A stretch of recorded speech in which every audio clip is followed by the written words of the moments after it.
গল্প তোমার চোখে আমার সর্বনাশ। চতুর্থ পর্ব। লেখা মৌমিতা মৌ। হালকা রোদের মাঝে দাঁড়িয়ে আছে দিঘি। কিছুক্ষণ আগেই উর্মিলাকে বিদায় দিয়েছে সে। উর্মিলাও হোস্টেলেই থাকে, কিন্তু রাজদীপের সাথে দেখা করবে বলে একসাথে আর যাওয়া হলো না। ক্লাসে বসে ছুটির আগো মুহূর্তে রাজদীপকে মেসেজ করে দিয়েছিল, কিন্তু এখনো আসছে না কেন। এই রাস্তার মাঝে দাঁড়িয়ে থাকতেও ভালো লাগছে না। প্রথম দিন নতুন মানুষদের মধ্যে খারাপ কাটেনি দিঘির। সত্যি বলতে নতুন একজন বান্ধবী হয়েছে বলেই দিনটা ভালো হয়ে গেল। দিঘি আজকে সাদার মধ্যে কালো দিয়ে কাজ করা সালোয়ার কামিজ পরে এসেছিল। দিঘির ছোট ছোট অর্ধেক পিঠ পর্যন্ত চুলগুলো অগোছালো হয়ে পড়েছে। কপালের সাইড দিয়ে ঘাম গড়িয়ে পড়ছে। দিঘি খানিকটা বিরক্ত বোধ করল। এরকম দাঁড়িয়ে করে কেউ রাখেনি। আরো 10 মিনিট পর একজন দিঘির সামনে আসলো। লোকটা কেমন জানি অদ্ভুত বেশভূষায় আছে। মাথায় সাদা টুপি, মুখে সার্জিক্যাল মাস্ক আর শরীরে টি শার্ট। দিঘি প্রথমে চিনতে না পারলেও একসময় বুঝতে পারল এটা রাজদীপ। বিশেষ করে রাজদীপের শক্তপোক্ত পেটানো শরীরটাই দিঘিকে চিনিয়ে দিয়েছে। রাজদীপ দিঘিকে এক প্রকার টেনে নিয়ে গাড়িতে বসালো। দিঘি কয়েক মুহূর্ত চুপ হয়েছিল, বুঝতে পারছিল না কেন এরকম ব্যবহার। গাড়িতে বসে রাজদীপ নিজের বেল্ট লাগিয়ে দিঘিরটা লাগাতে গেলে দিঘি দ্রুত ওকে হাত দিয়ে আটকালো। বলল, আমি করতে পারবো। দিঘি নিজের বেল্ট লাগিয়ে নিলে রাজদীপ গাড়ি স্টার্ট করলো। দিঘি কিছুক্ষণ বাইরে তাকিয়ে আবার রাজদীপের দিকে দৃষ্টি মনোনিবেশ করল। রাজদীপ বলল, কিছু বলবে? এমন বেশভূষা কেন? For safety. তোমাকে কি কেউ মারতে আসবে যে এভাবে লুকিয়ে থাকছো? কি জানি, হতেও পারে। দিঘি চিন্তিত ভাব নিয়ে বলল, কোথায় যাচ্ছি আমরা? দুপুরের খাবার খেতে যাচ্ছি। তুমি তো কিছু খাওনি তাই না? না। এই যে হাতে প্যাকেট দেখছো, এটা খাবো ভেবেছিলাম, সুযোগ পেলাম না। আমার সাথে খাবে চলো। ওকে, দেখা যাক মিস্টার রাজদীপ মহাশয় কোথায় নিয়ে যায়। রাজদীপ মৃদু হাসল। বেশ খানিক সময় পর দিঘি খেয়াল করলে ওরা জঙ্গলের রাস্তা দিয়ে যাচ্ছে। মাঝে সরু রাস্তা, দুই পাশে গভীর জঙ্গল। অবশ্যই এটা সেই জঙ্গল যেখানে এসে আরান পালাতে চাইছিল। দিঘি ভয়ার্ত দৃষ্টিতে সামনের দিকে তাকিয়ে বলল, আমরা কোথায় যাচ্ছি? দুপুরের খাবার খেতে এদিকে কেন যেতে হবে? রাজদীপ হেসে ফেলল। ড্রাইভের দিকে মনোযোগ দিয়েই বলল, তুমি ভয় পাচ্ছ, অর্থাৎ এখনো আমাকে বিশ্বাস করতে পারোনি, ফুলটুসি। প্লিজ এখানেই থামাও। আমি আর সামনে যাব না। রাজদীপ থামালো না, চুপচাপ সামনে নিয়ে যেতে থাকলো। তাই দিঘি নিজের পা দিয়ে রাজদীপকে আঘাত করতে বাধ্য হলো। রাজদীপের পায়ে তেমন কিছু অনুভূত হলো না, তাও সে গাড়িটা সাইড করে থামালো। দিঘির মুখোমুখি হয়ে জিজ্ঞেস করল, কি সমস্যা? তোমার কি সমস্যা? এভাবে না বলে কয় আমাকে কোথায় নিয়ে যাচ্ছ? রাজদীপ গাড়ির বেল্ট খুলল আর দিঘির কাছাকাছি এসে ওর গালের দুপাশ ধরে মুখটা সোজা করে দিল। দিঘি হাত দিয়ে রাজদীপের বাহু ধরে বলল, দূরে সরো। ওই দূরে দেখছো একটা ছোটখাটো টিনের ঘর, ওখানেই যাব আমরা। রাজদীপ গাল থেকে হাত সরিয়ে নিলে দিঘি একটু সামনের দিকে ঝুঁকে দেখার চেষ্টা করল। অস্ফুট স্বরে উচ্চারণ করল, বুড়ির ভাতের হোটেল। হম। আমার ওখানকার খাবার ভালো লাগে। আশা করি তোমারও ভালো লাগবে। ও আচ্ছা, সরি। রাজদীপ দিঘির দিকে তাকিয়ে ফিসফিস করে বলল, না, বুঝতে পেরেছি তুমি এখনো আমাকে বিশ্বাস করতে পারোনি। তো এই প্রসঙ্গে বললে এটাও বলা দরকার যে একটা অপরিচিত ছেলের সাথে আসা উচিত হয়নি তোমার। দিঘি হকচকিয়ে গেল। চোখ পিটপিট করে বলল, না মানে অপরিচিত তো না তুমি। আংশিক পরিচিত। কে জানে আগে কারো সাথে এভাবে গাড়িতে বসেছিলে কিনা। দিঘি এই কথার উত্তরে পাশ ফিরে তাকাতে গিয়ে রাজদীপের নাকের ডগায় দিঘির নাক স্পর্শ হয়ে গেল। দিঘি দ্রুত নিজের দুই হাত দিয়ে রাজদীপের বুকে হাত দিয়ে ঠেলে দূরে সরিয়ে দিল। রাজদীপ নিজের সিটে ঠিকঠাক হয়ে বসল। দিঘি কঠোর গলায় বলল, আমাকে গার্লফ্রেন্ড বানানোর আগে এসব চিন্তা করতে পারলে না? না মানে হঠাৎ মনে পড়ল এই কথা জিজ্ঞেস করা উচিত। আছে কোনো বয়ফ্রেন্ড? তাতে তোমার কি? হ্যাঁ, সেটাও কথা। আমার তো কিছুই না। তবে আমি জানি যে তোমার কেউ নেই। তাই তো এতটা কাছাকাছি যাওয়ার সাহস এসেছে। দিঘি রাজদীপের দিকে তীক্ষ্ণ দৃষ্টিতে তাকিয়ে বলল, দূরে থাকো। রাজদীপ ফিচেল হাসি দিয়ে আবারও গাড়ি স্টার্ট করল। সেই হোটেলটার সামনে এসে গাড়ি থামালো। রাজদীপ নেমে সোজা হোটেলের ভিতরে ঢুকে গেল। এদিকে দিঘি বসে আছে, রাজদীপ দরজা খুলে ওকে বাইরে বের হতে বলবে এই আশায়। কিন্তু যখন দেখল রাজদীপ এমনটা করেনি, তখন দিঘি আশাহত হয়ে নিজেই বেরিয়ে গেল গাড়ি থেকে। রাজদীপ ভেতরে ঢুকেই খালা বলে ডাকল। একজন বৃদ্ধ বয়স্ক মহিলা হেসে বলল, আসছো বাবা, কতদিন তোমায় দেখি নাই। হ্যাঁ খালা, আসলে কাজের চাপে এদিকটায় আসা হয় না। তোমার ব্যবসা কেমন চলে? হোটেলে আরো 2-3 জন লোক বসে নিজের খাবার খাচ্ছিল। দিঘি ভেতরে ঢুকে বসবে কি বসবে না বুঝতে পারছিল না, তাই রাজদীপের সাথেই দাঁড়িয়ে রইল। মহিলা কিছু বলার আগেই ভিতরের ঘর থেকে একটা যুবক বেরিয়ে বলল, আমাদের আবার ব্যবসা ভাই, কোনোরকম তোমাদের দোয়ায় চলছে। যুবকটা মহিলাকে বলে উঠল, আম্মা ভিতরে গিয়ে দেখো তো সব ঠিক আছে কিনা। যুবক হাতটা ভালোমতো মুছে বসলো এক চেয়ারে। রাজদীপ বলল, সমস্যা হলে আমাকে জানাবে। তাছাড়া তোমাদের হোটেলটা জঙ্গলের মাঝে পড়ে, রাতের দিকে কি কাস্টমার পাও? রাতের দিকে আমরা থাকি না, সন্ধ্যা পর্যন্ত থাকি। ও আচ্ছা। যুবকটা আবারও বলল, ভাই আপনারা বসেন না কেন? আর ইনি কে, দাঁড়িয়ে আছে কেন? রাজদীপ দিঘির দিকে তাকিয়ে বলল, ওহ, তুমি বসছো না কেন? দিঘি চোখ পিটপিট করলো কিছুক্ষণ, তারপর চটপট একটা জায়গায় বসে পড়ল। আসলে এরকম খাবারের হোটেলে প্রথম এসেছে সে, তাই পরিষ্কার পরিচ্ছন্নতা আর খাবার সম্পর্কে দিঘির জ্ঞান স্বল্প। রাজদীপ নিজের পছন্দমতো অর্ডার দিয়ে বসল দিঘির বিপরীত পাশের বেঞ্চিতে। দিঘি প্যাকেটজাত খাবারটা নিয়ে এসেছে। রাজদীপ সেটা ছিনিয়ে নিয়ে বলল, এটা খাও আগে, নষ্ট হয়ে যাবে। দুজনে ভাগাভাগি করে খাওয়া শেষে গরম গরম ভাত হাজির, সাথে অনেক রকমের ভর্তা, ডিম ভাজি, ডাল। এসব দেখে দিঘির চক্ষু চড়ক গাছ। একটু আগে ভাগাভাগি করে খেলেও ওইটুকুতেই দিঘির পেট ভরে গিয়েছিল। আর রাজদীপ আবার এত খাবার অর্ডার দিয়েছে, ও খাবে কি করে? রাজদীপ বলল, আস্তে ধীরে খাও, এত তাড়া নেই। আর চিন্তা করো না, এখানকার খালা প্রচুর শুচিবাই। একটু পর পর এটা পরিষ্কার করে, ওইটা পরিষ্কার করে, তাই ওসব নিয়ে চিন্তা নেই। দিঘি হেসে মাথা নাড়ল। খাওয়া শেষে রাজদীপ জিজ্ঞেস করল, কেমন লাগলো খাবার ফুলটুসি? দিঘি মুখে বিস্তৃত হাসি দিয়ে বলল, দারুণ, আমি তো এত টেস্টি খাবার কখনো খাইনি। রাজদীপ হাসল, বলল, একদিন তোমাকে আমার বাসায় নিয়ে যাব। আমার মাও কিন্তু টেস্টি খাবার বানায়। দিঘির গাল লাল হয়ে গেল লজ্জায়। সে আর কিছু বলল না। রাজদীপ খালার সাথে কিছুক্ষণ কথাবার্তা বলল, আর কথাবার্তার মাধ্যমে আরও জানালো এই টিনের হোটেল উঠিয়ে এখানে স্বাস্থ্যসম্মত একটা খাবারের হোটেল বানিয়ে দিবে। টাকা পয়সা নিয়ে চিন্তা করতে না বলল, যা খরচা হবে রাজদীপই বহন করবে। যদিও যুবকটা মানছিল না। রাজদীপ নাছোড়বান্দা। কথায় কথায় যুবকটিকে মানিয়ে নিল। দিঘির এই বিষয়টা দেখে খুব ভালো লাগলো। অন্যজনের কথা এত কে ভাবে? অথচ রাজদীপ ভাবছে। খাওয়া দাওয়া কথাবার্তা শেষে দুজনে মিলে আশেপাশে হেঁটে বেড়াচ্ছে। বেশ ভালোই লাগছে পরিবেশটা দিঘির কাছে। দিঘির মনে খচখচানি থেকে একটা প্রশ্ন জাগ্রত হলো। সে প্রায় সাথে সাথেই জিজ্ঞেস করল, তুমি কি কাজ করো? আর্মি অফিসার তো নও তুমি? হলে তো এখানে থাকতে না। কে বলেছে আমি নই?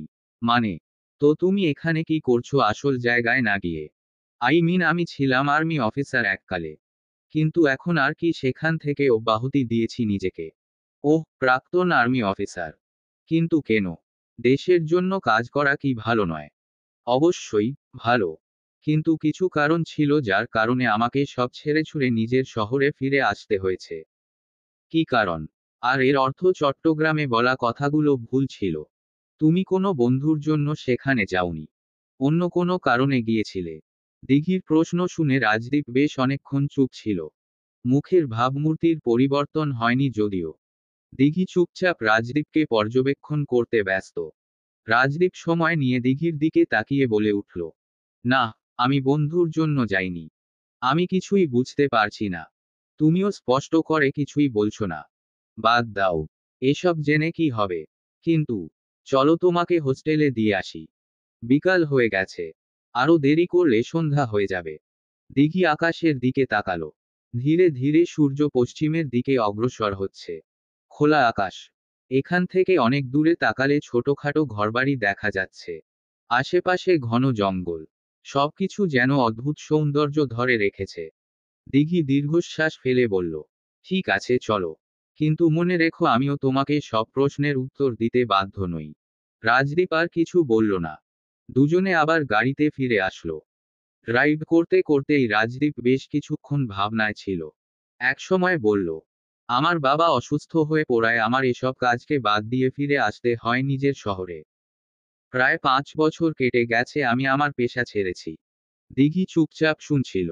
তারপর জিজ্ঞেস করল, চট্টগ্রামে কেন গিয়েছিলে তাহলে? রিফ্রেশমেন্ট দরকার ছিল।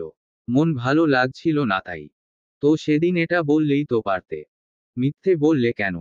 রাজদীপ কিছুক্ষণ মাথা চুলকে ভাবতে লাগলো, আসলেই তো এসব মিথ্যে কেন বলতে গেলাম।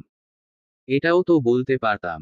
দিঘিকে হোস্টেলের সামনে ছেড়ে দিয়ে আবার নিজের কাজে ফিরল রাজদীপ। দিঘিকে নিয়ে বেশ টেনশনে আছে সে। মেয়েটা এত প্রশ্ন করে। রাজদীপ কোন প্রশ্নের উত্তর কিভাবে দিবে নিজেই বুঝতে পারে না। রাতের দিকে বাসায় আসলো রাজদীপ। দ্রুত নিজের রুমে ঢুকে নিজের আলমারি খুঁজে আর্মির পোশাক বের করল। অনেক দিন এই পোশাকগুলো পরে কলিগদের সাথে একসাথে হাঁটা হয় না। ছোটবেলা থেকেই রাজদীপের বাবা ওকে শক্তিশালী করার চেষ্টায় লেগেছিল। একবার এক লোকের কথা শুনে রাজদীপকে ক্যাডেট কলেজে ভর্তি করিয়ে দেয়। তারপর রাজদীপ নিজের ইচ্ছায় আর্মি অফিসার হওয়ার দিকে অগ্রসর হয়। সবকিছু ভালোই চলছিল। রাজদীপের তখন ধরাবাঁধার জীবন ছিল। নিজের ইচ্ছে মতো কিছুই করা যেত না। এক ছুটিতেই বাসায় আসার সুযোগ পেত। কিন্তু মাঝে মধ্যে এই ছুটিতেও বাসায় যাওয়া হতো না, হুটহাট যদি কোনো মিশনে যেতে হতো তাহলে। মোট 2 বছর সে আর্মিতে কাজ করেছিল। ওদিকে থাকলে অনেক ত্যাগ স্বীকার করতে হয়, অনেক কঠোর বাধ্যবাধকতার মধ্যে থাকতে হয় তাদেরকে। কিন্তু কয়েক বছর আগে যখন নুরিগঞ্জে দুই পক্ষের মধ্যে প্রচণ্ড আন্দোলন আর যুদ্ধ হচ্ছিল, তখনই আর্যদীপ নিজের ছেলেকে ডাকিয়ে নেয়। রাজদীপ আশায় পরিস্থিতিটা কিছুটা নিয়ন্ত্রণে থাকে আর রাজদীপ নিজের মনমতো পরিস্থিতিকে নিজেদের কন্ট্রোলে আনার চেষ্টা করে। তারপরে এই শহরে আর্যদীপের মতো রাজদীপের আলাদা করে দল গঠন হয়। ওর কাজকর্ম পুরো শহরবাসীকে অনুপ্রেরণা দেয়। সবাই রাজদীপের সাথে থাকার সংকল্প করে, শুধু বিপক্ষ দল আর তাদের মানুষেরা বাদে। এমনকি বিপক্ষ দলের করা কর্মকাণ্ডের প্রতিশোধও রাজদীপ নেয়। সবকিছু ঠিকঠাক হলে, শহরটা দুই ভাগে বিভক্ত হয়ে গেলে আর্যদীপ রাজদীপকে আবার ফিরে যেতে বারণ করে। এখানেই থেকে যাওয়ার জন্য জোর করে তাকে। আর্যদীপ তার নিজের দায়িত্ব ছেলের কাঁধে তুলে দেয়। এরপর থেকেই রাজদীপ নুরিগঞ্জের মানুষদের সেবায় নিয়োজিত। আর্মির পোশাকটা দেখে চোখ ভিজে উঠল রাজদীপের। কি করতে চেয়েছিল অথচ ওর দ্বারা কি হয়ে যাচ্ছে। ভয়ানক প্রতিশোধের বেড়াজালে সে আবদ্ধ হয়ে পড়েছে। প্রথমত নিজেদের মানুষদের বিপক্ষ দলেরা মেরে ফেলেছিল বলে সেই প্রতিশোধ নিতে হয়েছিল। সেটা ধীরে ধীরে প্রতিশ্রুতিতে পরিণত হতে লাগল। তারপর সেটা কমলে শুরু হয় রেশমির সাথে হয়ে যাওয়া ভয়ঙ্কর ঘটনা। তারপর আবারও বিপক্ষ দলের আক্রমণ। সবকিছু ঠান্ডা হলে রাজদীপের জীবনে শুরু হয় দৃঢ় পরিকল্পনা। শুরু হয় রেশমির প্রতিশোধ, এক ভাইয়ের বোনকে দেওয়া প্রতিশ্রুতি। এই কয়েকটা বছর কিভাবে যেন রাজদীপের জীবনটাই পাল্টে দিল। আর তার হাতে শত শত খুন করিয়ে দিল। তারপর ও রাজদীপ থামবে না। আরও শর্তকের সাথে চলতে হবে তাকে। সামনে হয়তো অনেক বিপদ আসবে, কিন্তু সেই বিপদে পা দেওয়া চলবে না। রাজদীপ বিছানা থেকে নেমে ঘরের মধ্যিখানে চলে গেল। পাশে থাকা বুকশেলফে এর মধ্যে থাকা কয়েকটা বই সরিয়ে একটা সুইচে চাপ দিতেই পেছনে থাকা একটা ছোট্ট খুপরির মতো দরজা খুলে গেল। রাজদীপকে বুকশেলফটা বাঁকা করে ভেতরে ঢুকতে হলো। পরিবারের অজানা এই রুমটিতে রয়েছে কিছু রহস্য। রাজদীপ যাদের যাদের উপর প্রতিশোধ নেবে সবার ইনফরমেশন এই ঘরটিতে রয়েছে। যাদের প্রতি প্রতিশোধ নেওয়া শেষ হয়েছে তাদের ছবি কেটে দেওয়া হয়েছে। এখানে রয়েছে তাদের মধ্যে কে কখন কোথায় যায় এসব ইনফরমেশন। একজনকে মারার আগের সব পরিকল্পনাও এখানে করা হয়েছে। অনেক সূক্ষ্মভাবে রাজদীপ সবকিছু সামলায় যাতে ধরা পড়তে না হয়। এক বোর্ডে সোহান মল্লিকের ব্যাপারেও সব ইনফরমেশন পাই টু পাই লেখা রয়েছে। কাউকে মারার আগে তার সম্পর্কে সম্পূর্ণ স্টাডি করে নেয় রাজদীপ। এটা ওর স্বভাব। আর সেই 7 জনকে মারার জন্য ও নির্দিষ্ট তারিখ সীমাবদ্ধ করে রেখেছিল রাজদীপ। তবে জানা ছিল এসব সে মেনে চলতে পারবে না। বিভিন্ন বাধা আসবেই, আর তাই হয়েছে। এখন আবার পুলিশ পিছনে পড়ে আছে। পুলিশ কিছু টের যাতে না পায়, এজন্য রাজদীপ ভেবেছে কয়দিন নিজেকে সংযত করতে হবে। নিজেদের পুলিশ হলে কোনো সমস্যা ছিল না। এটা তো অন্য শহরের পুলিশ, তাই রিস্ক থেকেই যায়। বাকি তিনজনের মারার টপিকটা আপাতত স্থগিত রেখেছে রাজদীপ। যতদিন না পর্যন্ত পরিস্থিতি নিয়ন্ত্রণে না আসছে তারা শান্তিপূর্ণভাবে বাঁচুক। ভুলে যাক রাজদীপের কথা।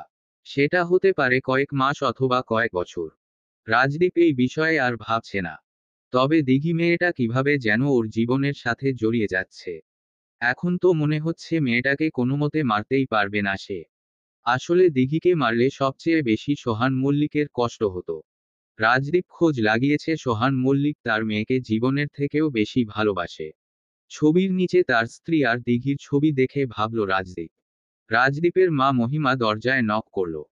রাজদীপ তাড়াতাড়ি রুমটা বন্ধ করে আর্মির পোশাক আলমারিতে ঢুকিয়ে দরজা খুলে দিল। মহিমা বললেন, কি হয়েছে? রুমে ঢুকে কি করছিস? ওই তো ক্লান্ত লাগছিল তাই শুয়েছিলাম। খেয়ে দে ঘুমা। আর হ্যাঁ, এই মিনি তোকে কি যেন বলতে চায়। সারাক্ষণ শুধু আমাদের ঘরে এসে বসে থাকে, জিজ্ঞেস করলে বলে যে তোর সাথে কি যেন জরুরি কথা আছে। কিন্তু তুই তো বেশিরভাগ সময় বাইরেই থাকিস। মেয়েটাকে বললেও বুঝে না প্রত্যেক দিনই আসবে। তাই বলছি একদিন সময় করে মেয়েটার সাথে কথা বলে মিটিয়ে নে। ওই দিনের পর থেকে এখন আমারও ভালো লাগে না যে প্রতিদিন এসে বসে থাকে। আমি আবার কি মেটাবো? তোমার না পছন্দের সঙ্গী। তুমি ওই মিনিকে কোলে বসিয়ে গল্প করো অথবা যা মন চায় তা করো। কিন্তু আমাকে বলতে আসবে না ওর সাথে কথা বলার জন্য। কি বলছিস? বললাম যে তোর জন্য এসে বসে থাকে। আমি আবার ওর সাথে কি কথা বলবো? সেটা আমি জানি না। তুমি বুঝবে, তুমিই তো ঝামেলা বাঁধিয়েছ মেয়েটার সাথে প্রতিদিন গল্প করে। তিনি আরো কিছু বলার আগেই রাজদীপ বলল, আচ্ছা যাও। আমি ড্রেসটা চেঞ্জ করে আসছি। রাজের মা মুখ বেঁকিয়ে প্রস্থান করল। প্রায় 2 সপ্তাহ কেটে গেছে এর মধ্যে। দিঘি 2বার বাসায় গিয়ে ফিরে এসেছে। বাসায় গিয়ে কিছুটা পরিবর্তন উপলব্ধি করতে পেরেছে। যেমন দিঘির সৎমা জবা তার মা ভাই বাড়িতে নিজেদের জায়গা করে নিয়েছে, যেদিকে আগে কখনো দিঘি ওদেরকে এই বাসায় আসতে দেখেনি। সব সময় দিঘির মমই বাপের বাড়ি গিয়েছিল দেখা করতে, কিন্তু ওরা কখনো হঠাৎ করে এসে উপস্থিত হয়নি। কিন্তু এরকম পরিবর্তন দেখে একটু অবাকই হয়েছে সে। অপরদিকে ওদের সাথে মেলামেশারও চেষ্টা করেছিল দিঘি। কিন্তু এর ফলাফল মেয়েটার জন্য দুঃখজনক ছিল। প্রথমবার যখন দিঘি বাড়ি ফিরে গিয়েছিল, নিজের মামার সাথে ভাব করার জন্য তাকেই প্রথমে যেতে হয়েছিল। দিঘির মামা থাকতো ওর মমের পাশের রুমটায়। রুমে ঢোকার ক্ষেত্রে দরজা খোলাই পেয়েছিল দিঘি। তাই নক না করেই ঢুকে পড়ে। যার ফলে মামার বকা শুনতে হয় দিঘিকে। বকাঝকার আওয়াজ পেয়ে জবাও ছুটে চলে আসে নিজের ঘর থেকে। দিঘির খুব মন খারাপ হয়। সে মাথা নিচু করে দাঁড়িয়ে থাকে। বুঝতে পারেনি এরকম করাতে কারো খারাপ লাগতে পারে, তাও আবার নিজের মামার। জবা এসে দিঘির চেহারা পর্যবেক্ষণ করে। বুঝতে পারে কিছু একটা করেছে দিঘি। তাই নিজের ভাইকেই জিজ্ঞেস করে, কি হয়েছে? চিৎকার চেঁচামেচি কেন করছিস? আর বলো না তোমার মেয়ে হঠাৎ এভাবে ঘরে ঢুকে যাবে কেন? আমার কি কোন প্রাইভেসি নেই? যে যখন ইচ্ছা তখন ঘরে ঢুকতে পারবে। এখন তো হতেও পারতো আমি ড্রেস চেঞ্জ করছিলাম তখন কি হতো? দিঘি এই নিয়ে কয়েকবার সরি বলেছে, তাও আবারও সরি বলল। কিন্তু জবার ভাইয়ের রাগ কমল না। সে বলল, সরি বললেই সবাই সম্মান ফিরে পায় না। তাই সরি বলে লাভ নেই। আমি একটা কাজ করছি। দিদি, তোমার মেয়েকে এখান থেকে চলে যেতে বল। দিঘি এরপর এক মুহূর্তও দাঁড়ায়নি। চলে এসেছে সেই রুম থেকে। আর কখনো যায় উনি কথা বলতে ওই লোকটার সাথে। জবা যদিও কথা শুনিয়েছিল নিজের ভাইকে। বলেছিল, এত চেঁচামেচি না করে দরজাটা বন্ধ রাখলেই তো পারতি। এখন মেয়েটা যদি ওর বাপকে বলে দেয় তাহলে তো সমস্যা আমাদের হবে। এমনিতেই বসে বসে খাচ্ছিস। রান্নাবান্না সব তো আমাকেই করতে হচ্ছে। যে কয় দিন দিঘি আছে সেই কদিনই ছাড় পাচ্ছি এই রান্না করা থেকে। তোদেরকে এনেও দেখি জ্বালায় পড়লাম। জবার ভাই ফোন টিপতে টিপতে বলল, দিদি প্লিজ বিরক্ত করো না। পরে কথা বল। ভালো লাগছে না। জবা বিরক্ত হয়ে সেখান থেকে চলে গেল। যাওয়ার আগে দরজাটা জোরে লাগাতে ভুল হলো না তার। যার ফলে প্রচণ্ড পরিমাণে আওয়াজ হলো। কেঁপে উঠল জবার ভাই জীবন। সে ব্যস্ত ছিল ফেসবুকে অপরিচিত একটা মেয়ের সাথে ভয়েস কলে কথা বলায়। কিন্তু হঠাৎ দিঘি আসায় সে ভয় পেয়ে যায়। সাথে সাথে কিছু না বলেই কেটে দিতে হয় কলটা। এজন্যই চিৎকার চেঁচামেচি করে ফেলে বিরক্তিতে। জীবন ফোনটা আবারও হাতে নেয়। মেয়েটা মেসেজ পাঠিয়েছে। লিখেছে, কেটে দিলে কেন? দিঘির কাছে ধরা পড়েছে ওর বাবার স্বাস্থ্যের পরিবর্তন। ওর বাবা যেন ধীরে ধীরে চিকন হয়ে যাচ্ছে। এই বিষয়টা নিয়ে বেশ নালিশ জানিয়েছে দিঘি। যে কয়দিন দিঘি বাসায় ছিল ওই কদিন সোহান মল্লিক ঠিকঠাকভাবে খাবার খাওয়ার চেষ্টা করেছেন। এজন্য দিঘি বেশ খুশি হয়েছে আর আসার সময় দুজন দুজনকে ঠিকঠাক মতো নিজের খেয়াল রাখার কথা বলে এসেছে।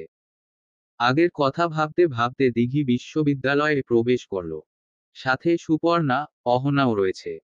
ওরা দুজনে একই ডিপার্টমেন্টের, তাই সব সময় একসাথে থাকে, কথা বলে। দিঘি চুপচাপ নিজের ক্লাসের দিকে এগোলো। ক্লাসে এসে দেখল উর্মিলা এখনো আসেনি। ওর জন্য জায়গা রেখে দিঘি ফোনটা বের করলো। ভাবতে লাগলো রাজদীপের কথা।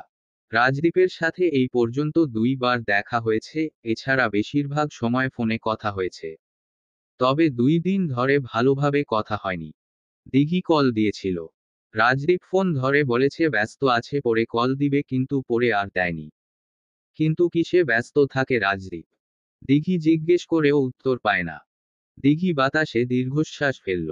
তখনই একটা ছেলে এসে দিঘিকে উদ্দেশ্য করে জিজ্ঞেস করল, এক্সকিউজ মি, জায়গা আছে? দিঘি হঠাৎ একটা পরিচিত কণ্ঠের আওয়াজ পেয়ে চোখ তুলে তাকালো। আর অবাক হয়ে তাকিয়েই থাকলো। সময় নিয়ে খুশিতে আত্মহারা হয়ে বলল, রেহান, তুই? রেহান নিজের কলার উঁচু করে বলল, কি? কেমন দিলাম?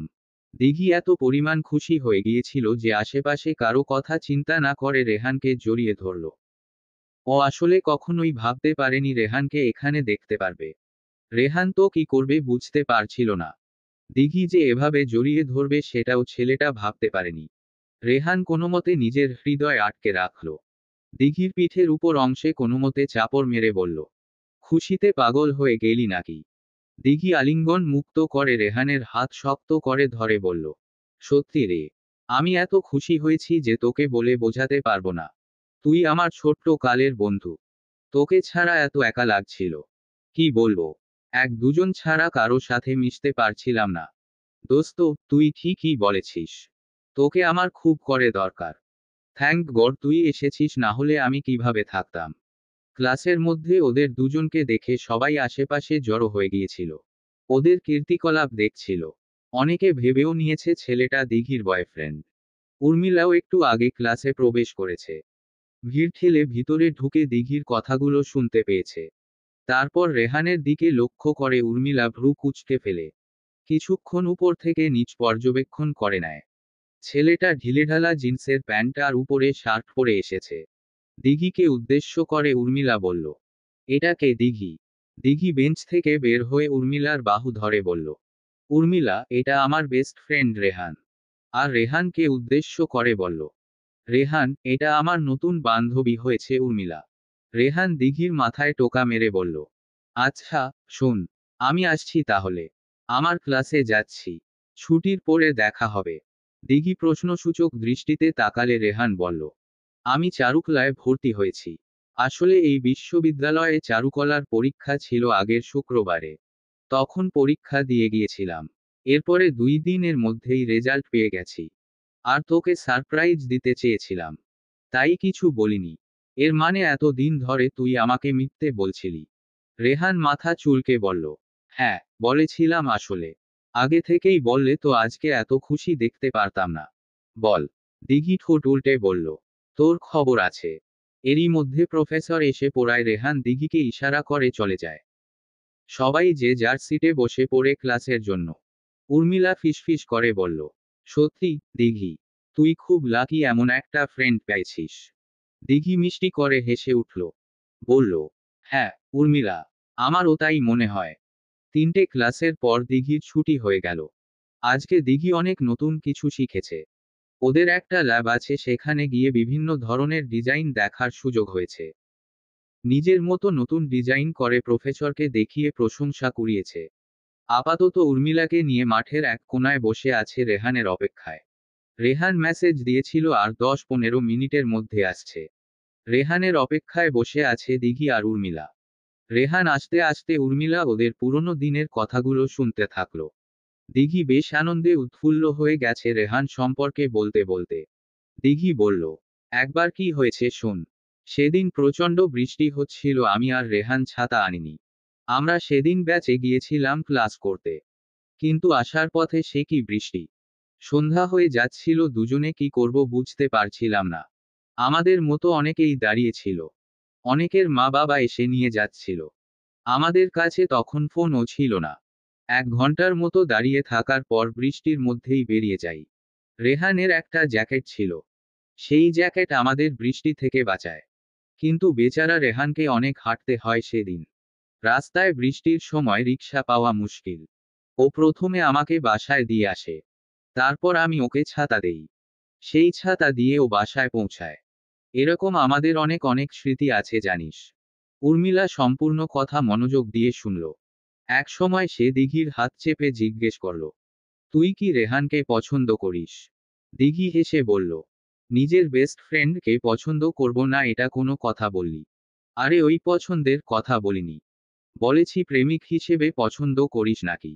দিঘি হেসে উড়িয়ে দিল, বলল, কি যে বলিস এইগুলো। ও আমার ভাইয়ের মতো, ওকে ওরকম করে দেখার প্রশ্নই আসে না। উর্মিলা হেসে দীর্ঘশ্বাস ফেলল। কিন্তু দিঘির বলা কথাগুলো পেছনে দাঁড়িয়ে থাকা রেহানের কর্ণকুহরে স্পষ্টত পৌঁছালো। রেহান নিজের ব্যাগটা শক্ত করে ধরে গাছের পেছনে দাঁড়িয়ে পড়ল। ভেতরটা কেন জানি হঠাৎ করে জ্বলতে শুরু করেছে। রেহান নিজের বুকের বা পাশে হাত রাখল। মনে হচ্ছে এই জায়গাটায় রক্তক্ষরণ হচ্ছে।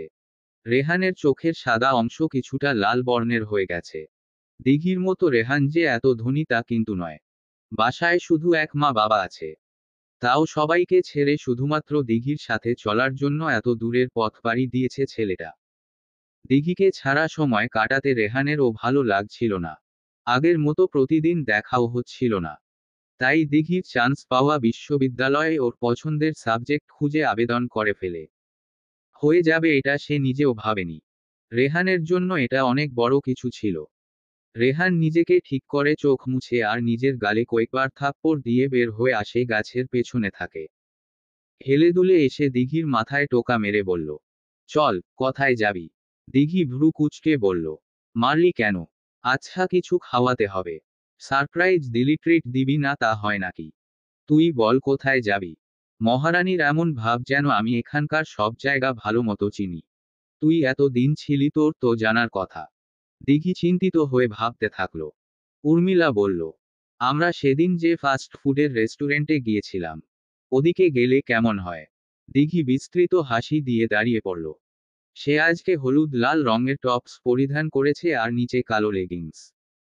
কাঁধে প্রত্যেকবারের মতো গোলাপি রঙের একটা ব্যাগ ঝোলানো।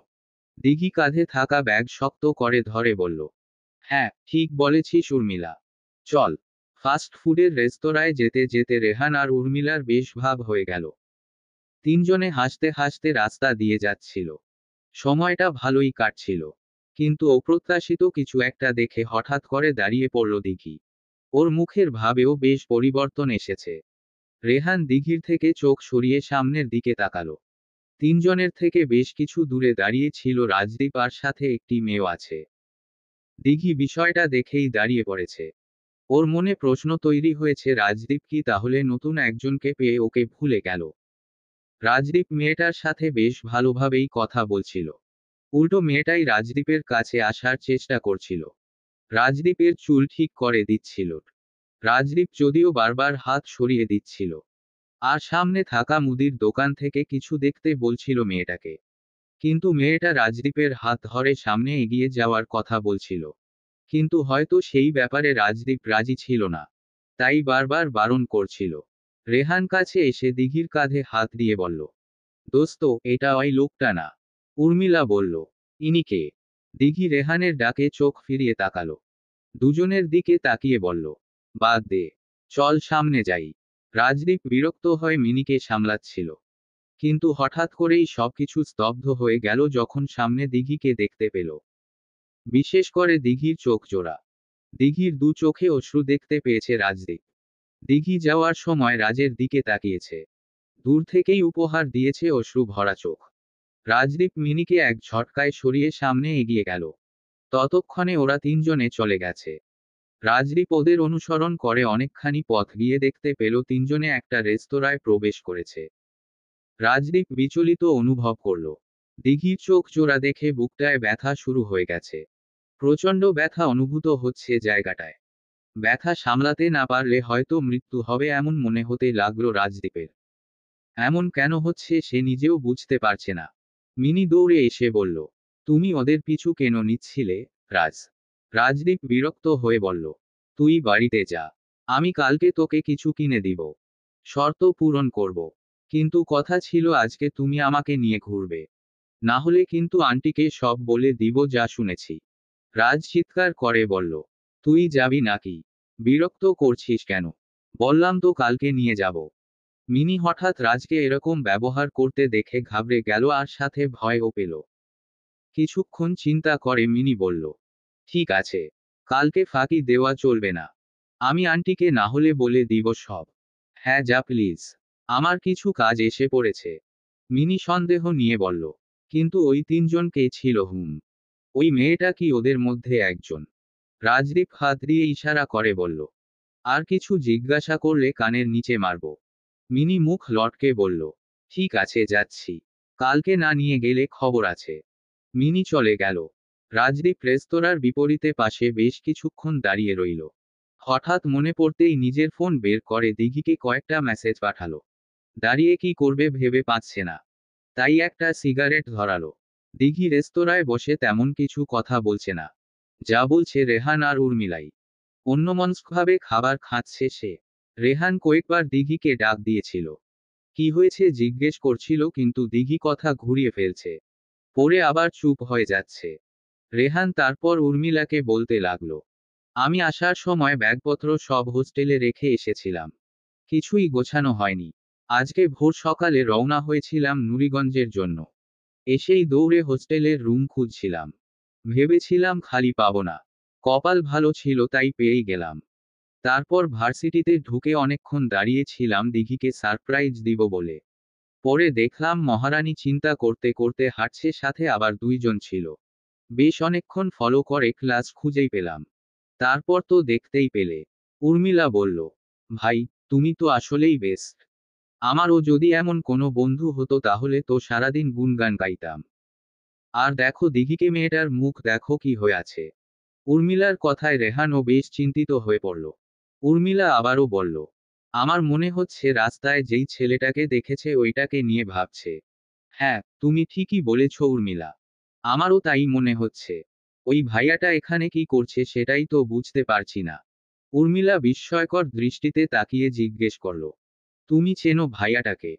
হ্যাঁ, আমরা যখন চট্টগ্রাম ট্যুরে গিয়েছিলাম তখন ওই ভাইয়াটা আমাদের অনেক হেল্প করেছিল।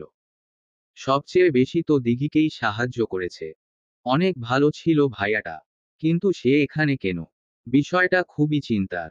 উর্মিলা ঘটে যাওয়া সম্পূর্ণ কাহিনী শুনতে চাইল। রেহানও সবকিছু খুলে বলতে লাগলো। ওদিকে দিঘি খাওয়া শেষ করে নিজের ফোনটা হাতে নিয়ে দেখতে পারল রাজদীপের মেসেজগুলো।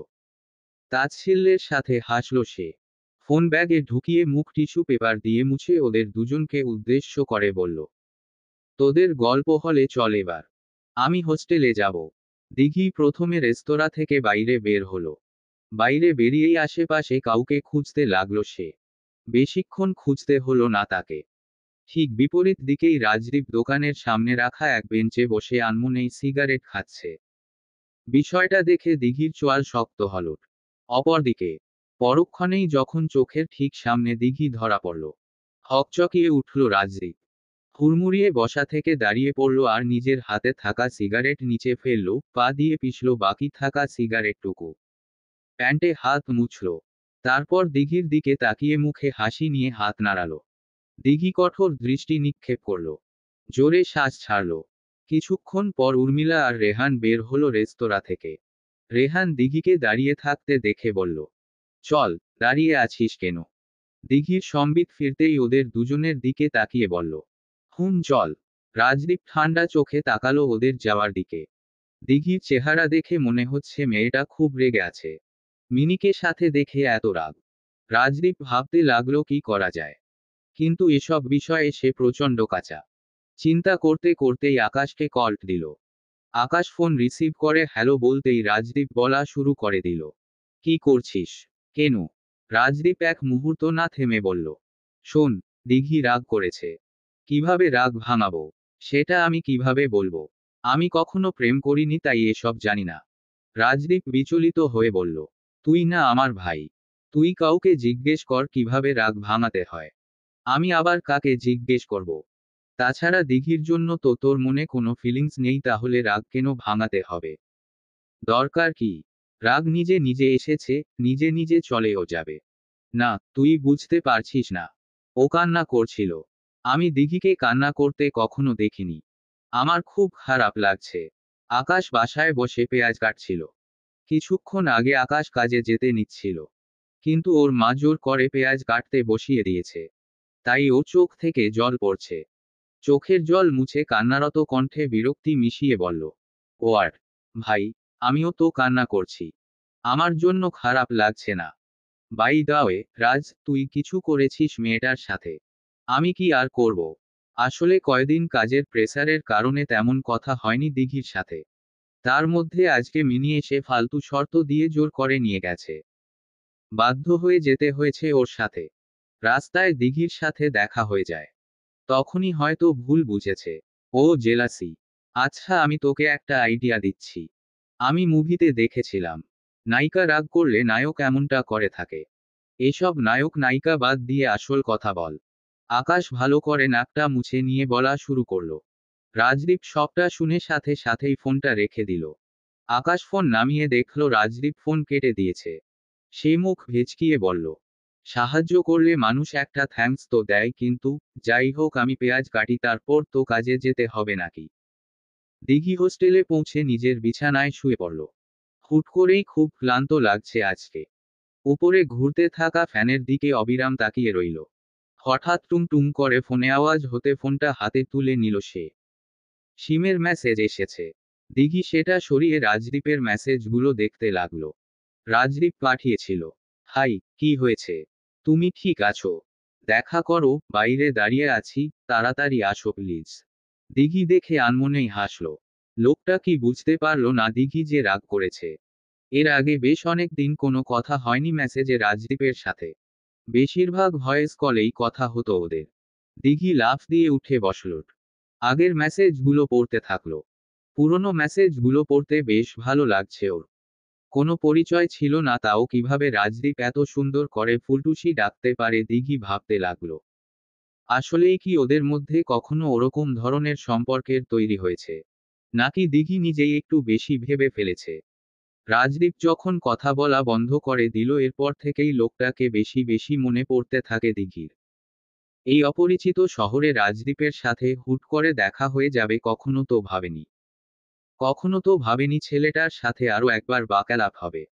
সেই দিনের কথা খুব করে মনে পড়ছে, যেদিন রাজদীপ দিঘির বাসায় এবং বেডরুমে এসেছিল। কি পাগলামি না করেছিল! ভাগ্যিস দিঘির পাপা ওদের দুজনকে একসাথে দেখে ফেলেনি, না হলে কি হতো দিঘি কল্পনা করতে পারছিল না। রাজদীপ সেদিন হঠাৎ করেই খুব কাছে এসে পড়েছিল, দিঘি নিজের একটা বিট মিস করেছিল নিশ্চিত। নিজের অজান্তেই রাজদীপ দিঘির মনের জায়গা দখল করে নিল। সেদিনের সবটুকু কি মিথ্যে ছিল? ফুলটুসি ডাক প্রথমবার শুনেছে দিঘি। লজ্জা পেয়েছিল বেশ, লোকটাকে বুঝতে দেয়নি। রাজদীপ যদি সামনে থাকতো নির্ঘাত বুঝে ফেলত দিঘিও যে লোকটাকে পছন্দ করতে শুরু করে দিয়েছিল তখনই। দিঘি বাস্তবে ফিরল আবারও এক মেসেজের আওয়াজে। ঠিকমতো স্পষ্টভাবে তাকিয়ে দেখল, রাজদীপ মেসেজ পাঠিয়েছে, আর দিঘিও মেসেজ বক্স খুলে রাখাতে সাথে সাথেই সিন হলো মেসেজটা। দিঘি বিষয়টা দেখে ফোন বন্ধ করে ফেলল। নিজের কাজে নিজেই বিরক্ত হলো। মেসেজটা দেখার আগেই রুমের ভিতর সুপর্ণা আর অহনা আসলো। অহনা বলল, বিকালের খাবার খেতে গেলে না? দিঘি হাসি মুখে উত্তর দিল, না, আসলে পেট ভরা ছিল, তাই আর ইচ্ছা হয়নি। সুপর্ণা এসে আগ বাড়িয়ে বলল, আমি তোমার খাবারটা নিয়ে আসি। আসলে আজকে স্যান্ডউইচ দিয়েছে, আমার খুব ভালো লেগেছে। তোমারটা আমাকে দিয়ে দাও। দিঘি মৃদু হাসল। সুপর্ণা খেতে ভারী পছন্দ করে। দেখতে একটু মোটাই, কিন্তু চেহারা অনুযায়ী ওকে বেশ কিউট লাগে। অহনা হেসে সুপর্ণাকে মেরে বলল, মোটি, তোর খিদে আর গেল না? অন্যের ভাগেরটা খেতে হবে। সুপর্ণা মন খারাপ করে ফেলল। নিরাশ হয়ে বলল, আমার খিদে একটু বেশিই লাগে। তুই তো জানিস। দিঘি দুজনকে থামিয়ে বলল, আরে তোমরা দেখি ঝগড়া বাঁধিয়ে দেবে। আমার কোনো সমস্যা নেই, সুপর্ণা। আমার আইডি কার্ডটা দিচ্ছি নাও। দিঘি নিজের আইডি কার্ডটা দিতেই সুপর্ণা সেটা নিয়ে দৌড়। অহনাও সুপর্ণাকে দাঁড়াতে বলে দৌড় দিল। দিঘি রাজদীপের মেসেজ চেক করল। রাজদীপ পাঠিয়েছে, বাইরে দাঁড়িয়ে আছি, আসো প্লিজ। মেসেজটা দেখে দিঘি ভ্রু কুঁচকে ফেলল। ভাবতে লাগলো, রাজদীপ এখনো ওই রেস্তোরাঁর সামনে দাঁড়িয়ে আছে। সে কি দেখেনি আমি হোস্টেলে এসে পড়েছি? দিঘি পাত্তা না দিয়ে ফোনটা সাইড টেবিলে রেখে দিল। এরপর চলে গেল ফ্রেশ হতে। ফ্রেশ হয়ে আসতেই পারুল আপুর সাথে দেখা। সে দিঘিকে পাশ কাটিয়ে দ্রুত বাথরুমে ঢুকে পড়ল। দিঘি জানালা দিয়ে বাইরের দিকে তাকিয়ে দেখল সন্ধ্যা হয়ে গেছে। পারুল আপু কিছুক্ষণ পর বাথরুম থেকে বেরিয়ে এসে নিজের বিছানায় বসল। আর বলল, দিঘি, তোমার ফোন অনেকক্ষণ ধরে বাজছিল তাই আমি বিরক্ত হয়ে মিউট করে রেখেছি। দেখো কে ফোন দিয়েছে। হতে পারে তোমার বয়ফ্রেন্ড। বলেই মিচকি হাসল পারুল। দিঘি চোখ বড় বড় করে দ্রুত দৌড়ে ফোনটা হাতে নিল। ফোন এখনো ভাইব্রেট হচ্ছে। কিছুক্ষণের মধ্যেই কলটা কেটে গেল। সাথে সাথেই অনেকগুলো মেসেজ চোখে পড়ল। একটা মেসেজ দেখে দিঘির চোখ আটকে গেল। রাজদীপ লিখেছে, আমি তোমার হোস্টেলের সামনে আছি, কেউ দেখতে পেলে খবর আছে, প্লিজ তাড়াতাড়ি আসো। দিঘি দৌড়ে বারান্দায় চলে গেল। বারান্দা থেকেই রাজদীপকে দেখা যাচ্ছে। দিঘি দ্রুত গতিতে পিছমুখী হয়ে দাঁড়ালো। রাজদীপ আবার ফোন দিয়েছে। দিঘি ধরবে কি ধরবে না কিছুই বুঝতে পারছে না। পারুল বারান্দার সামনে হাত ভাঁজ করে দাঁড়িয়ে দিঘির কার্যক্রম দেখছে। সে নিজেই এসে কলটা রিসিভ করে দিল। দিঘির দিকে তাকিয়ে বলল, নাও তোমার কাজটা আমি করে দিলাম। কথা বলো। হ্যালো। নিচে আসো কুইক।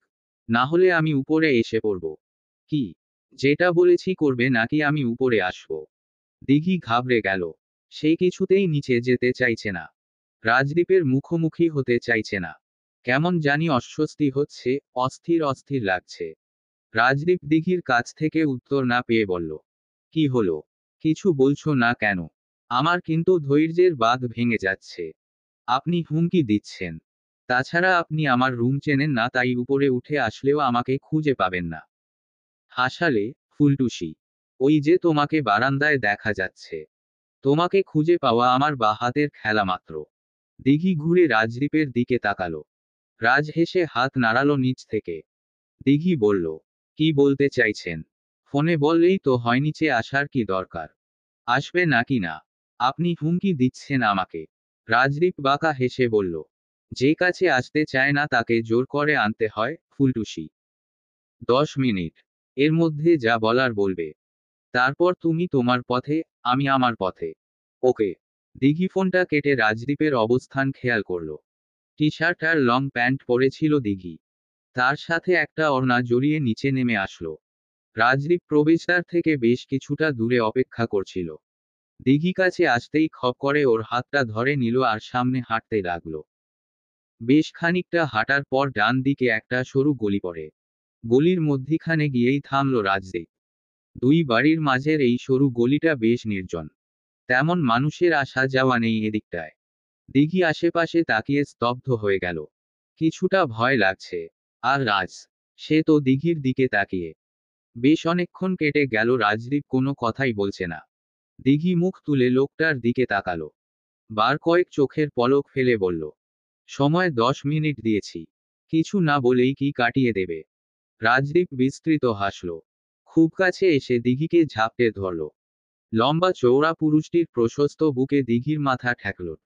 দিঘি যেন পাথর হয়ে গেছে। হৃৎপিণ্ড বেশ জোরে লাফাচ্ছে, রক্ত চলাচল দ্রুত হতে লাগলো। রাজদীপের হার্টবিট ও দিঘির কানে স্পষ্টভাবে আওয়াজ করছিল। দিঘি আবেশে চোখ বন্ধ করে ফেলল। এই সময়টাতে কোনো প্রতিবাদ করতে ইচ্ছে করছে না। শুধু ইচ্ছে করছে চুপটি করে রাজের বুকে নিজের জায়গা করে নিতে। রাজদীপ দিঘিকে জড়িয়ে ধরলেও দিঘি ধরেনি। দিঘির মাথায় ধীরে ধীরে হাত বুলিয়ে দিয়ে রাজদীপ বলল, ভালো লাগছে। দিঘি কোনো শব্দ উচ্চারণ করতে পারল না। চোখ বুজে রইল। রাজ একটু নিচু হয়ে দিঘির অবস্থা পরখ করল। ধীরে ধীরে মেয়েটার কাঁধে ছড়িয়ে থাকা চুলগুলো সরিয়ে গলার দিকে ছোট্ট করে চুমু খেল। মেয়েটার কাঁধে নিজের ঠোঁট চেপে ধরল কিছুক্ষণ। দিঘি শক্ত করে রাজদীপের হাত খামচে ধরল। ক্ষত বিক্ষত করল ছেলেটার হাত। কয়েক মিনিট আগেও ভাবেনি এত গভীর একটা স্পর্শের শিকার হতে যাচ্ছে সে। রাজদীপের সেদিকে ধ্যান নেই। তার মনও আজ কোন দিকে আছে সে জানে না। শুধু নিজের মন যা বলছে তাই করছে। দিঘি একসময় সরে যেতে চাইলে রাজ আরো শক্ত করে আঁকড়ে ধরল মেয়েটাকে। কানের কাছে ফিসফিস করে বলল, আমার দিঘি, আমার ফুলটুসি, তুমি কিভাবে পারলে আমাকে ইগনোর করতে? তাই শাস্তি দিলাম তোমাকে। যতবার ইগনোর করবে এই শাস্তি তোমাকে পেতে হবে। দিঘি চুপ করে শুনতে লাগলো রাজের কথা। রাজের বুকে মাথা রেখে এত আরাম পাচ্ছে। সেই আরাম বিলুপ্ত করে উঠতে পারছে না মেয়েটা, আর না কিছু বলতে পারছে। লোকটা কি জাদু জানে? জাদু বলেই তো আটকে ফেললো দিঘিকে। না হলে দিঘি এত সহজে গলে যাওয়ার তো কথা নয়। দিঘি আরো জোরে খামচে ধরল রাজের হাত। রাজদীপ চোখ বন্ধ করে বলল, এই মেয়ে, আমাকে মেরে ফেলার প্ল্যান করছো নাকি? এভাবে খামচে ধরছো কেন? দিঘি বাস্তবে ফিরল। এক ঝটকায় বেশ দূরে সরে গেল সে। ফলস্বরূপ মেয়েটার ওড়নাটা নিচে গড়িয়ে পড়ল। রাজদীপ কাছে এসে দিঘিকে স্পর্শ করতে চাইল, কিন্তু দিঘি আরো দূরে সরে গেল। রাজদীপ বলল, রিল্যাক্স, কিছু হয়নি। আমি তোমাকে বুঝিয়ে বলছি। সকালে যেই মেয়েটাকে দেখেছো ওই মেয়েটা আমার বোনের মতো। দিঘি সম্পূর্ণ কথা না শুনে দৌড়ে পালালো। অপ্রস্তুত হলো রাজদীপ। শুধু যে দিঘির কাজে তা নয়, একটু আগে করা নিজের কাজেও বিস্ময় প্রকাশ করল। ওরকমটা তো করার কথাই ছিল না। কিন্তু কেন করল সে? দিঘিরও কি অনুভূতি হচ্ছে? অদ্ভুত। কয়েক মুহূর্ত আগের ঘটনাগুলো মনে করে মাথা গুলিয়ে যাচ্ছে ছেলেটার। নিচে পড়ে থাকা দিঘির ওড়না কুড়িয়ে নিল রাজদীপ। ভাবতে ভাবতে অন্ধকার গলি থেকে বের হয়ে এলো সে। আশেপাশে তাকিয়ে দিঘিকে পাওয়া গেল না। তাহলে কি দিঘি আবারও রাগ করল? রাজ তাহলে কি বড় ভুল করে ফেলল? না, মাথা কাজ করছে না। মাথায় হাত দিয়ে হাঁটু ভেঙে বসে পড়ল সে। বারবার চোখে ভাসছে একটু আগের ঘটনাসমূহ। কত সুখকর মুহূর্ত ছিল। জীবনের এত সুখ যে দিঘিকে বুকে নিয়ে ঝাঁপটে ধরা রাখায় রাজদীপ আজ উপলব্ধি করতে পারল। এসব কি হচ্ছে তার সাথে? আকাশ নিজের কেবিনে বসে বসে চিপস খাচ্ছিল আর একটা কাজের বিষয়বস্তু রিচেক করছিল। রাজদীপ প্রায় হন্তদন্ত হয়ে অফিসে ঢুকল। আকাশের কেবিনেও হঠাৎ করে ঢুকে পড়াতে আকাশ আতঙ্কে লাফ দিয়ে দাঁড়িয়ে পড়ল। কিন্তু রাজকে দেখে দীর্ঘশ্বাস ছেড়ে নিজের চেয়ারে আবারও আরাম করে জায়গা করে নিল। রাজদীপ এসেই এক নাগাড়ে ঘটে যাওয়া সবটুকু ঘটনা হরহরিয়ে বলে চলল। আকাশ পুরোটা শুনে মুখের ভেতরে আরো কয়েকটা চিপসও পুরে নিল। চিপসের প্যাকেটটা টেবিলের উপর রেখে কিছুক্ষণ নীরবতা পালন করল। একসময় রাজদীপের দিকে তাকিয়ে হো হো করে হেসে ফেলল। রাজদীপ ভ্রু কুঞ্চিত করল। বিরক্তের সাথে বলল, এই তুই না আমার বন্ধু? আমার সাথে এভাবে মজা নিচ্ছিস? আকাশ আরো জোরে চিৎকার করে হাসতে লাগল। রাজদীপ বাধ্য হয়ে উঠে আকাশের মুখটা চেপে ধরল। বলল, পুরো গোষ্ঠীকে জানিয়ে ছাড়বি মনে হচ্ছে। আকাশ রাজের হাতটা সরিয়ে মিটিমিটি হাসতে লাগল। হাসতে হাসতে ছেলেটার মুখ লাল বর্ণ ধারণ করেছে। সে কোনোমতে হাসি থামিয়ে বলল, হাসির কথা শুনলে হাসবো না নাকি কাঁদবো? মামা, তুই তো পুরা খেলে দিলি। তোর কথা শুনে আমারও ইচ্ছে করছে প্রেম করতে। দোহাই লাগে চুপ থাক প্লিজ। আমি এখন কি করব সেটা বল। কিছু আইডিয়া দে। ও আইডিয়া? আকাশের মুখমণ্ডলে সিরিয়াসনেস ভাবটা এসেছে। রাজদীপ রিল্যাক্স হয়ে আরামদায়ক চেয়ারে বসল। আকাশ ভেবে হাত দিয়ে ইশারা করে বলল, আরো 2টা চুমু দিয়ে সরি বলে দে। কথাটা শুনে রাজদীপ ঠিক আছে বলতে গিয়েও থেমে গেল। তারপর কঠিন চোখে তাকালো আকাশের দিকে। আকাশ আবারও হাসিতে ফেটে পড়ল। তোকে আমি আস্ত রাখবো না। তাড়াতাড়ি কিছু একটা প্ল্যান করে বল। আকাশ আবারও চিন্তা করতে থাকলো। বলল, আমি তোকে শুধু জড়িয়ে ধরতে বলেছিলাম। জড়িয়ে ধরে সবটুকু ঘটনা সুন্দরভাবে বুঝিয়ে আসতে বলেছিলাম। কিন্তু তুই তো ভাই এক্সট্রা। চুমু খেয়ে এসেছি, সেটা মেয়েদের জন্য আসলেই বড় কিছু। বড় কিছু? আকাশ উপর নিচ মাথা নাড়ালো।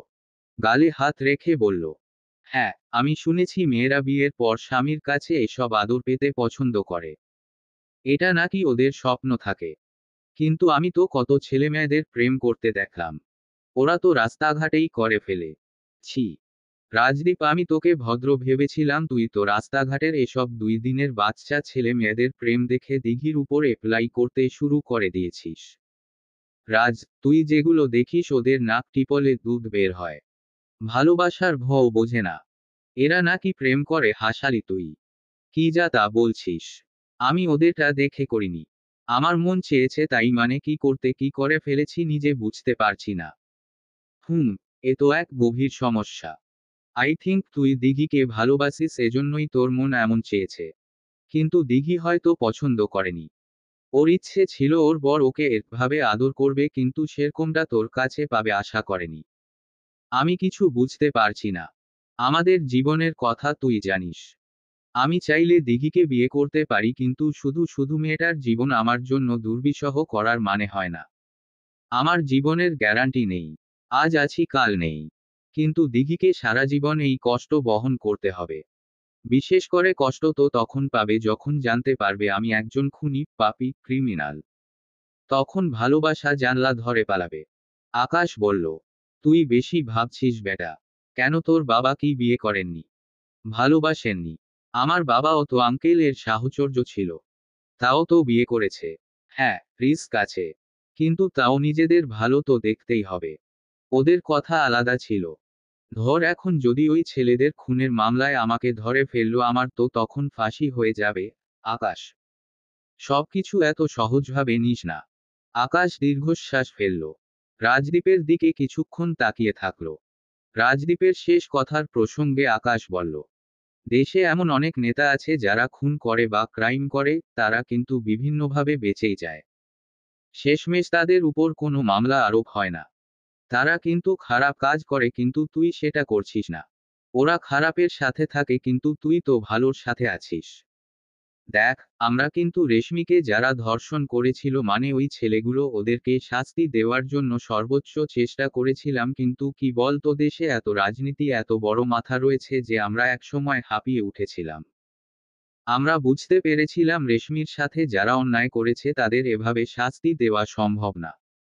আইন এতই উচ্ছৃঙ্খল হয়ে গেছে যে যাদের কাছে টাকা আছে তারাই ন্যায় কাজ করে। আর যারা সত্যিকারের ন্যায় চায়, তারা সবসময় দুই দেয়ালের মাঝে পিষে মরে যায়। কি না করেছিলাম আমরা! আমরা জানতাম রেশমি মেন্টালি সিক হয়ে গেছিল, ও কখনো সত্যিটা সবার সামনে তুলে ধরার অবস্থাতেই ছিল না। এজন্য কি আমরা চুপ ছিলাম? আমরা দুজনে তো খুঁজে খুঁজে প্রতিটি মেয়ের বাসায় গিয়েছিলাম যাদের সাথে ছেলেগুলো অন্যায় করেছিল। কিন্তু কেউ কি সাহায্য করেছিল সে সময়? না, রাজ, কেউ করেনি। সেই বীভৎস স্মৃতি মনে রাখা মেয়েগুলো ছেলেদের ভয়, কিছু বড় মাথার ভয় আমাদের দিকে হাত বাড়িয়ে দেয়নি। একমাত্র যেই মেয়েটা সব কষ্ট ভুলে হাত বাড়িয়ে দিয়েছিল আদালতে পেশ করার আগের দিন তার মৃতদেহ পাওয়া যায়। তারপর তো মেয়েটার পরিবার উল্টো আমাদেরকে দোষারোপ করেছিল। কেন, রাজ? আমরা কি এই দেশের বাসিন্দা না? ন্যায়বিচার পাওয়ার অধিকার কি আমাদের নেই?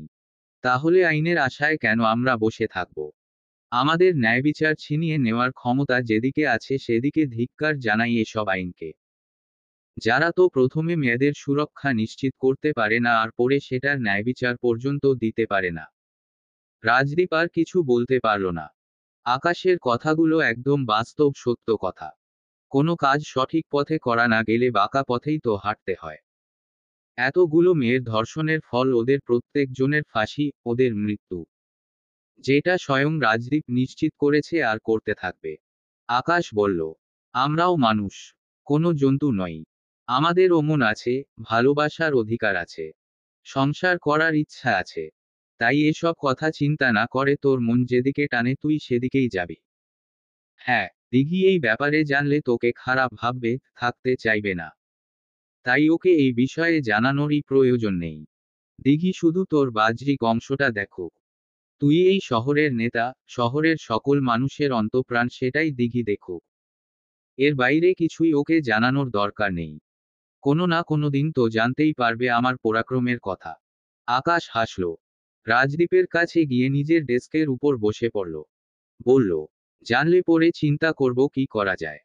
আকাশ বেশ স্বাভাবিকভাবে কথাগুলো বললেও রাজদীপের মাথা থেকে চিন্তা দূর হলো না। কোনো এক কঠিন ধাঁধার প্যাচে পড়ে গেল সে। রাজদীপের কোলে পড়ে থাকা অরুণার দিকে আকাশের নজর পড়ল। আকাশ সাথে সাথেই সেটা হাতে নিয়ে বলল, দোস্ত, এটা তো সুন্দর আছে। রেশমিকে এরকম একটা ওড়না গিফট করলে কেমন হয়? আমি ওর সাথে কথা বলতে চাইলে বলে না। মাঝে মধ্যে চিনতে পারে, আবার মাঝে মধ্যে চেনে না। ওড়না গিফট করলে নিশ্চয়ই আমার কথা মনে রাখবে। রেশমি এসব বুঝে না। ওকে পুতুল গিফট করলে খুশি হবে। আমিও মাঝে মধ্যেই পুতুল কিনে নিয়ে যাই। রেশমি অনেক খুশি হয়। রাজদীপ আনমনেই কথাগুলো বলে উঠল, তো এতদিন বললি না কেন? আমি ওকে কতভাবে মানানোর চেষ্টা করি, কথা বলার চেষ্টা করি, কোনোটাই কাজে আসে না। আগে জানলে তো আমিও এমনটাই করতাম। রাজদীপ মুচকি হাসল। আকাশ বলল, আমাদের রেশমি আগে কত হাসতো খেলতো, তাই না? পুরনো দিনের কথাগুলো মনে করলে আমার খুবই কান্না আসে। রাজ, রেশমির সেই দুষ্টুমি ভরা দিনগুলো কবে আবার আসবে বলতো? রাজদীপ দাঁড়িয়ে পড়ল। ডেস্কের পেছনে থাকা জানালা দিয়ে নিচের দিকে লক্ষ্য করল। চোয়াল শক্ত করে রাজদীপ বলল, আমি জানি না রেশমি কবে ঠিক হবে। আমার বোনকে আমি জীবনের চাইতেও ভালোবাসি। ওকে ঠিক করার জন্য যা করার করব আমি। ওর ধর্ষকদের শাস্তি দিতে আমার হাত একটুও কাঁপবে না। একটু আগে আমি দিঘির কথা ভেবে ভয় পাচ্ছিলাম। কিন্তু আমি ভুলে গিয়েছিলাম সেই দিনের কথা। সেই বীভৎস দিনটা আমাদের জীবনেও এসেছিল। রেশমির অবস্থা দেখে পাগলের মতো আচরণ করতে শুরু করেছিলাম। সেদিন থেকে একটা আগুনের লাভা আমার শরীরে বড় হচ্ছে। আমার শরীর পুড়ছে সেই প্রতিশোধের নেশায়। আমার সবকিছু শান্ত হবে যেদিন আমি সবগুলো মানুষকে মেরে মাটির সাথে মিশিয়ে দিতে পারবো। ওই দিন যেই পর্যন্ত না আসে আমি আর থামতে পারছি না। আকাশ দ্রুত এসে রাজকে জড়িয়ে ধরল। আকাশের চোখেও জল এসে পড়েছে। আবারও মনে করিয়ে দিল ছেলেটা সেদিনের কথা। পুরো পরিবারের জন্য অনেক বীভৎস একটা সময় ছিল। রাজদীপ আকাশের পিঠে হাত দিয়ে আকাশকে সামলাতে লাগলো। দিঘি অন্ধকার গলি থেকে বের হয়ে দৌড়ে হোস্টেলে পৌঁছায়। নিজের স্থানে গিয়ে প্রচণ্ড পরিমাণে হাঁপাতে থাকে সে। রুমে তখন সবাই উপস্থিত ছিল। পারুল দিঘির অবস্থা দেখে সন্দেহভাজন দৃষ্টিতে তাকালো। অস্মিতা দূর থেকেই পারুলকে ইশারা করে জানতে চাইল দিঘি কোথায় গিয়েছিল। পারুলও ইশারা করে বলল পরে বিষয়টা বুঝিয়ে বলবে। দিঘি লাফ দিয়ে বিছানায় উঠে কোনোমতে চাদর দিয়ে নিজেকে ঢেকে ফেলল মাথার উপর পর্যন্ত। পারুলই ওর অবস্থা দেখে উঠে আসলো আর দিঘির বিছানার সামনে দাঁড়িয়ে জিজ্ঞেস করল, এনি প্রবলেম, দিঘি? আমাদের কাছে শেয়ার করতে পারো তুমি। দিঘি চাদর গায়ে ঢেকে রাখা অবস্থাতেই বলল, না আপু, আসলে আমার প্রচণ্ড পেট ব্যথা করছে, তাই সহ্য করতে না পেরে এসেই শুয়ে পড়েছি। ও আচ্ছা, পেট ব্যথার ওষুধ লাগলে বলো, আমার কাছে আছে। আচ্ছা আপু। দিঘি একদম রাতের দিকে উঠল। খাবার খেতে গিয়ে উর্মিলার সাথে কথা হয় প্রতিদিন। আজকে আর কথা হলো না তেমন। যত দ্রুত সম্ভব খাবার খেয়ে দিঘি আবারও নিজের বিছানায় শুয়ে পড়ল। চাদরটা খুব জোরে চেপে ধরে চোখ বন্ধ করল। যতবারই চোখ বন্ধ করে সে, আজকের ঘটনাটাই চোখে ভাসে। রাজদীপের হুট করে জড়িয়ে ধরা, তারপর লোকটার ঠোঁটের স্পর্শ পেয়ে দিঘি পাগল প্রায় হয়ে গেছে। নিজের অবস্থা বুঝতে পারছে না সে। একদিক দিয়ে তো প্রচণ্ড ভালো লাগায় ওর শরীর ক্রমে ক্রমে উত্তেজিত হয়ে পড়ছে। অপরদিকে খুব রাগ লাগছে এই ভেবে রাজদীপ পারমিশন ছাড়াই হুট করে জড়িয়ে ধরল কেন। তখন আবার রাগে জ্বলছে শরীর। আবার হঠাৎ মনে হতে থাকলো আদৌ রাজদীপ একজন ভালো লোক তো নাকি ভেতরে কোনো রহস্য লুকিয়ে আছে। দিঘি রাজদীপকে খারাপ লোকের স্বীকৃতিও দিতে পারছে না, কারণ সেও তো রাজদীপকে ওই সময়টাতে কোন বাধা প্রদান করেনি। যদি দিঘি বাধা দিত তাহলে তো রাজদীপ এমনটা করার সাহস দেখাতো না। দিঘির ফোন বাজলে সে উঠে বসল। রেহানের সাথে কিছুক্ষণ কথা চলল, কিন্তু দিঘি মনমরা থাকায় কথা তেমন জমল না। হালকা পাতলা কথাবার্তা বলে দিঘি ফোন রেখে দিল। আর এরপরই কিছু সময় পর পর রাজদীপের কল আসছে। দিঘি একবারও কল রিসিভ করেনি। বিরক্ত হয়ে ফোনটা সুইচ অফ করে রেখেছে। মনের সাথে অনেক যুদ্ধ করে একদিন পর দিঘি ভার্সিটিতে গেল।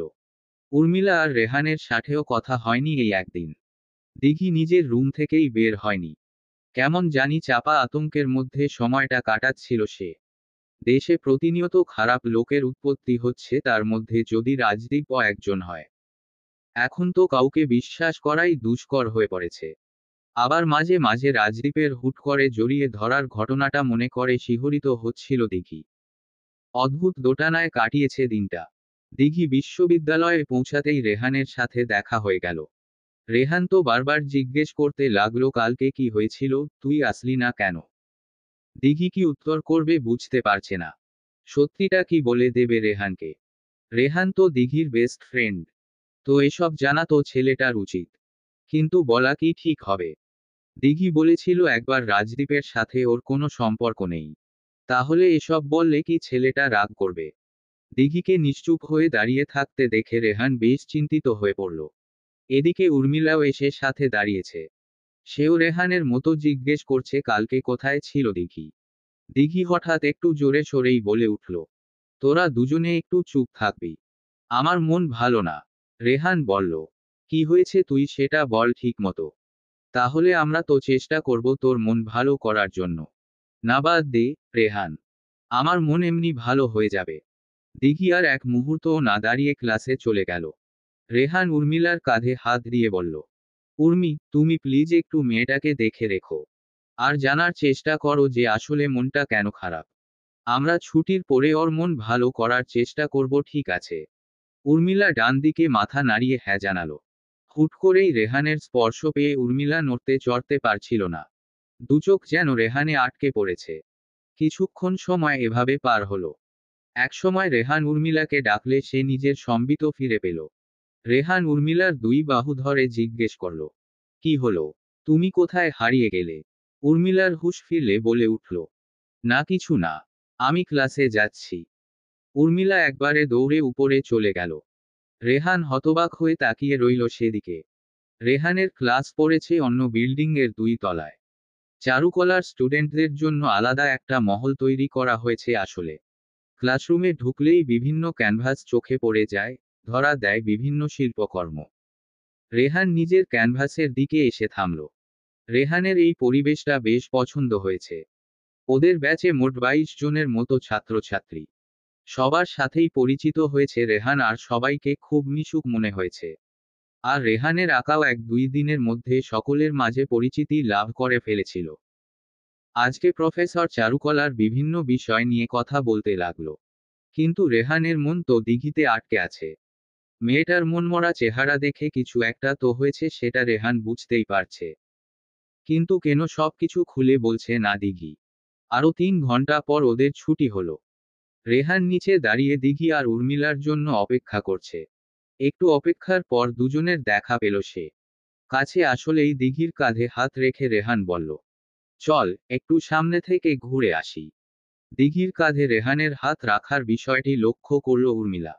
বুঝল ছেলেটা সবার সাথেই এরকমই। উর্মিলা রেহানের কাছে আলাদা কেউ নয়। সাথে খারাপও লাগলো মেয়েটার। দিঘি জিজ্ঞেস করল, কোথায় যাব। নদীর পাড়ে যাব চল।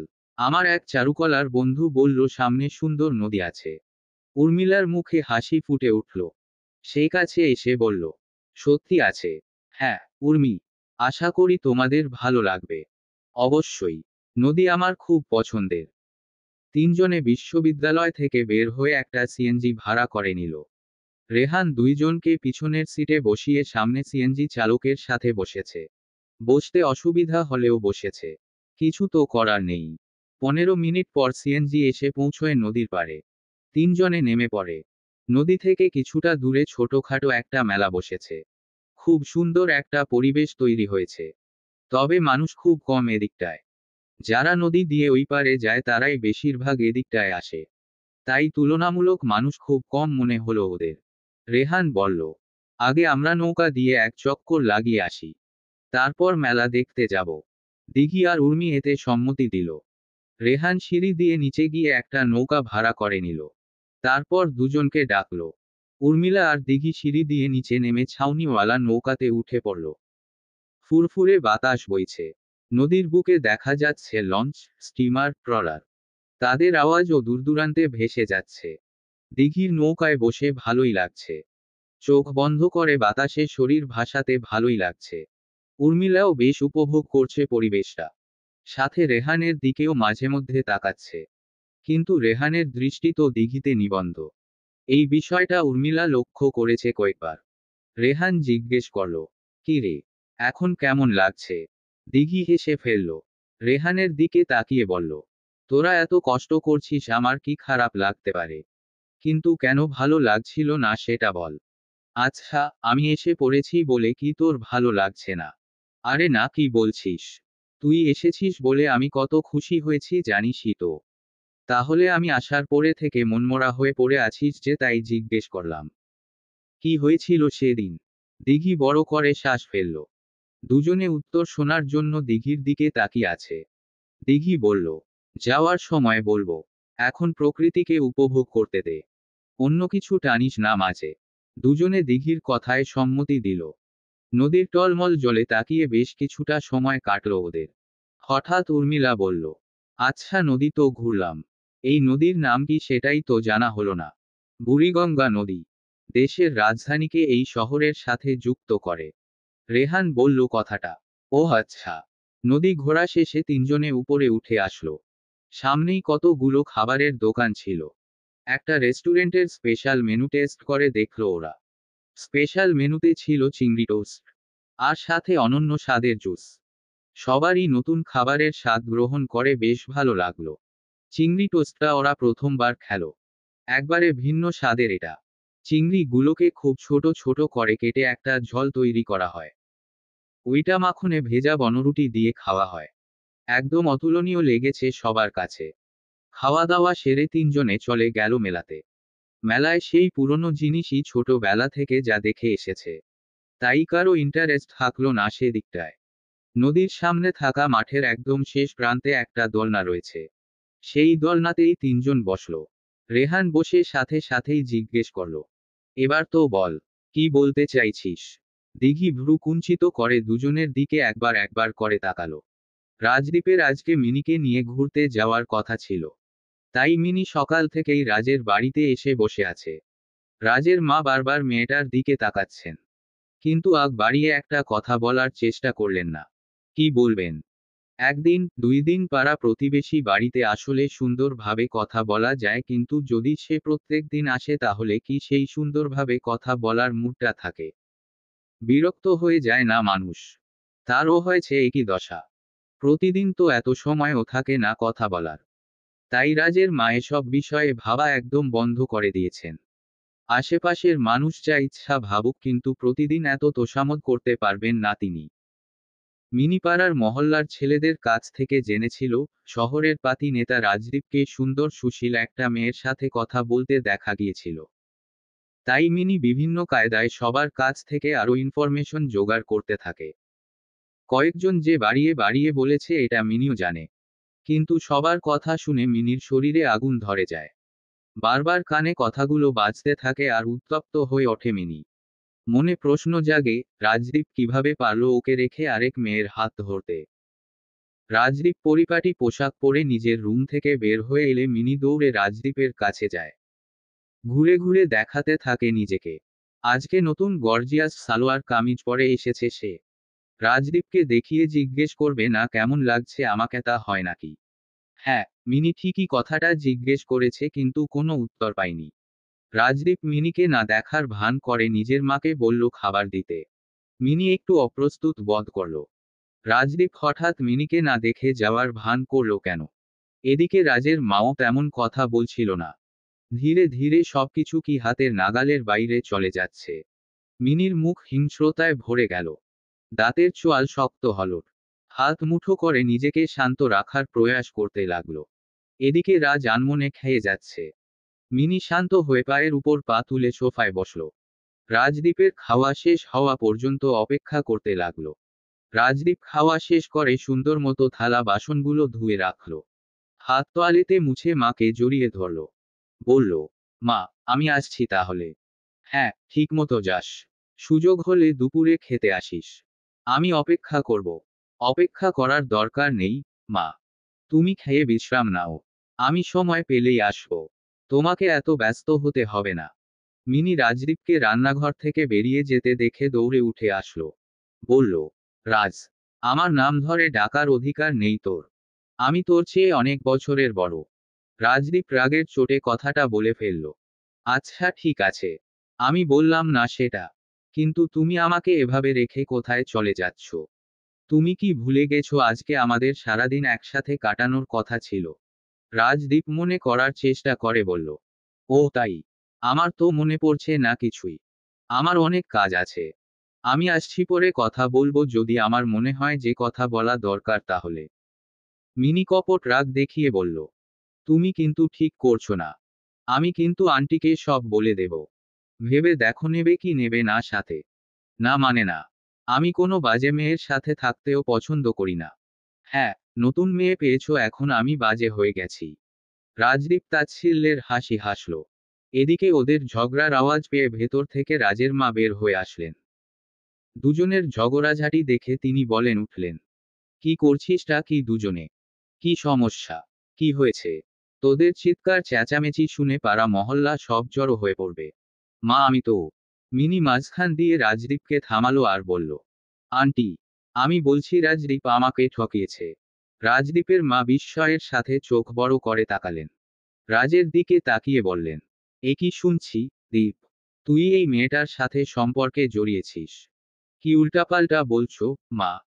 তুমি জানো না এই মেয়েটাকে কত অপছন্দ করি আমি? এর সাথে আবার সম্পর্কে জোড়াবো আমি? রাজদীপ, অসম্ভব। রাজদীপ বিরক্তের সাথে বলল কথাটা। তাহলে হয়েছে কি? মিনি বলল, আন্টি, রাজদীপ আমাকে ঠকিয়েছে বলছি কারণ আপনার ছেলে অন্য কারো সাথে সম্পর্কে জড়িয়েছে। তাও আবার রাস্তার মাঝে সবার সামনে রোমাঞ্চ করছিল মেয়েটার সাথে। রাজের মা আবারও প্রচণ্ড বিস্মিত হলেন। রাজের দিকে তাকিয়ে বললেন, দীপ, এই মেয়েটা কি বলছে? তুই কি সত্যি অন্য কাউকে পছন্দ করিস? রাজদীপ নিজের মায়ের দিকে তাকালো। মিনির উপর রাগটা প্রচণ্ড বেশি।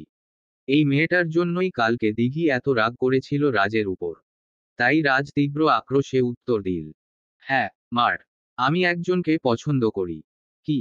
কে সেই মেয়েটি? রাজের মা অবিশ্বাসের সাথে জিজ্ঞেস করলেন কথাটা। কারণ উনি কখনো ভাবতে পারিনি উনার ছেলেও একদিন কোন একটা মেয়েকে পছন্দ করতে পারে। রাজের মায়ের ইচ্ছে ছিল একটা বড় ঘরের মেয়ের সাথে ধুমধাম করে বিয়ে দিবে রাজের। কিন্তু রাজ যদি আগে থেকে মেয়ে পছন্দ করে রাখে তাহলে তো সেটা অন্য ব্যাপার।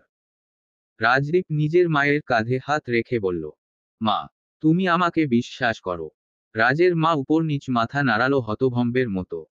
তাহলে আমার জন্য সঠিক সময়ের জন্য অপেক্ষা করতে পারবে না? রাজের মা কি বলবে বুঝতে পারছিলেন না। এদিকে মিনি ক্রোধে ক্রমাগত লাল হয়ে পড়েছিল।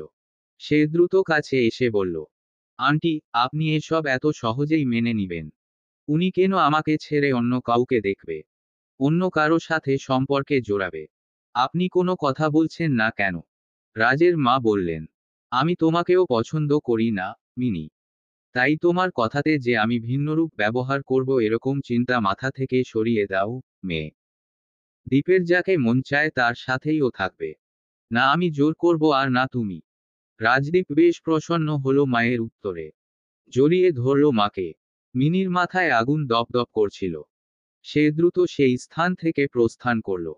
কখনো ভাবেনি রাজের মাও তার বিরুদ্ধেই কথা বলবে। এতগুলো বছর এই মহিলার সাথে ভালো ব্যবহার করে এসেছে। শেষে গিয়ে এসব কিছু শোনার জন্য। মিনির মাথা গরম হয়ে উঠল বিষয়টি ভাবতে গিয়ে। তাই আর থাকলো না এই জায়গায়। মাথায় অনেক কিছু ঘুরছে তার। রাজদীপকে নিজের করে পেতে হবে, এটাই মিনির ইচ্ছা আর লক্ষ্য। রাজদীপ বউ হলে এই শহরের রানী মিনিই তো হবে। ক্রূর হাসি লক্ষ্য করা গেল মিনির ঠোঁটে।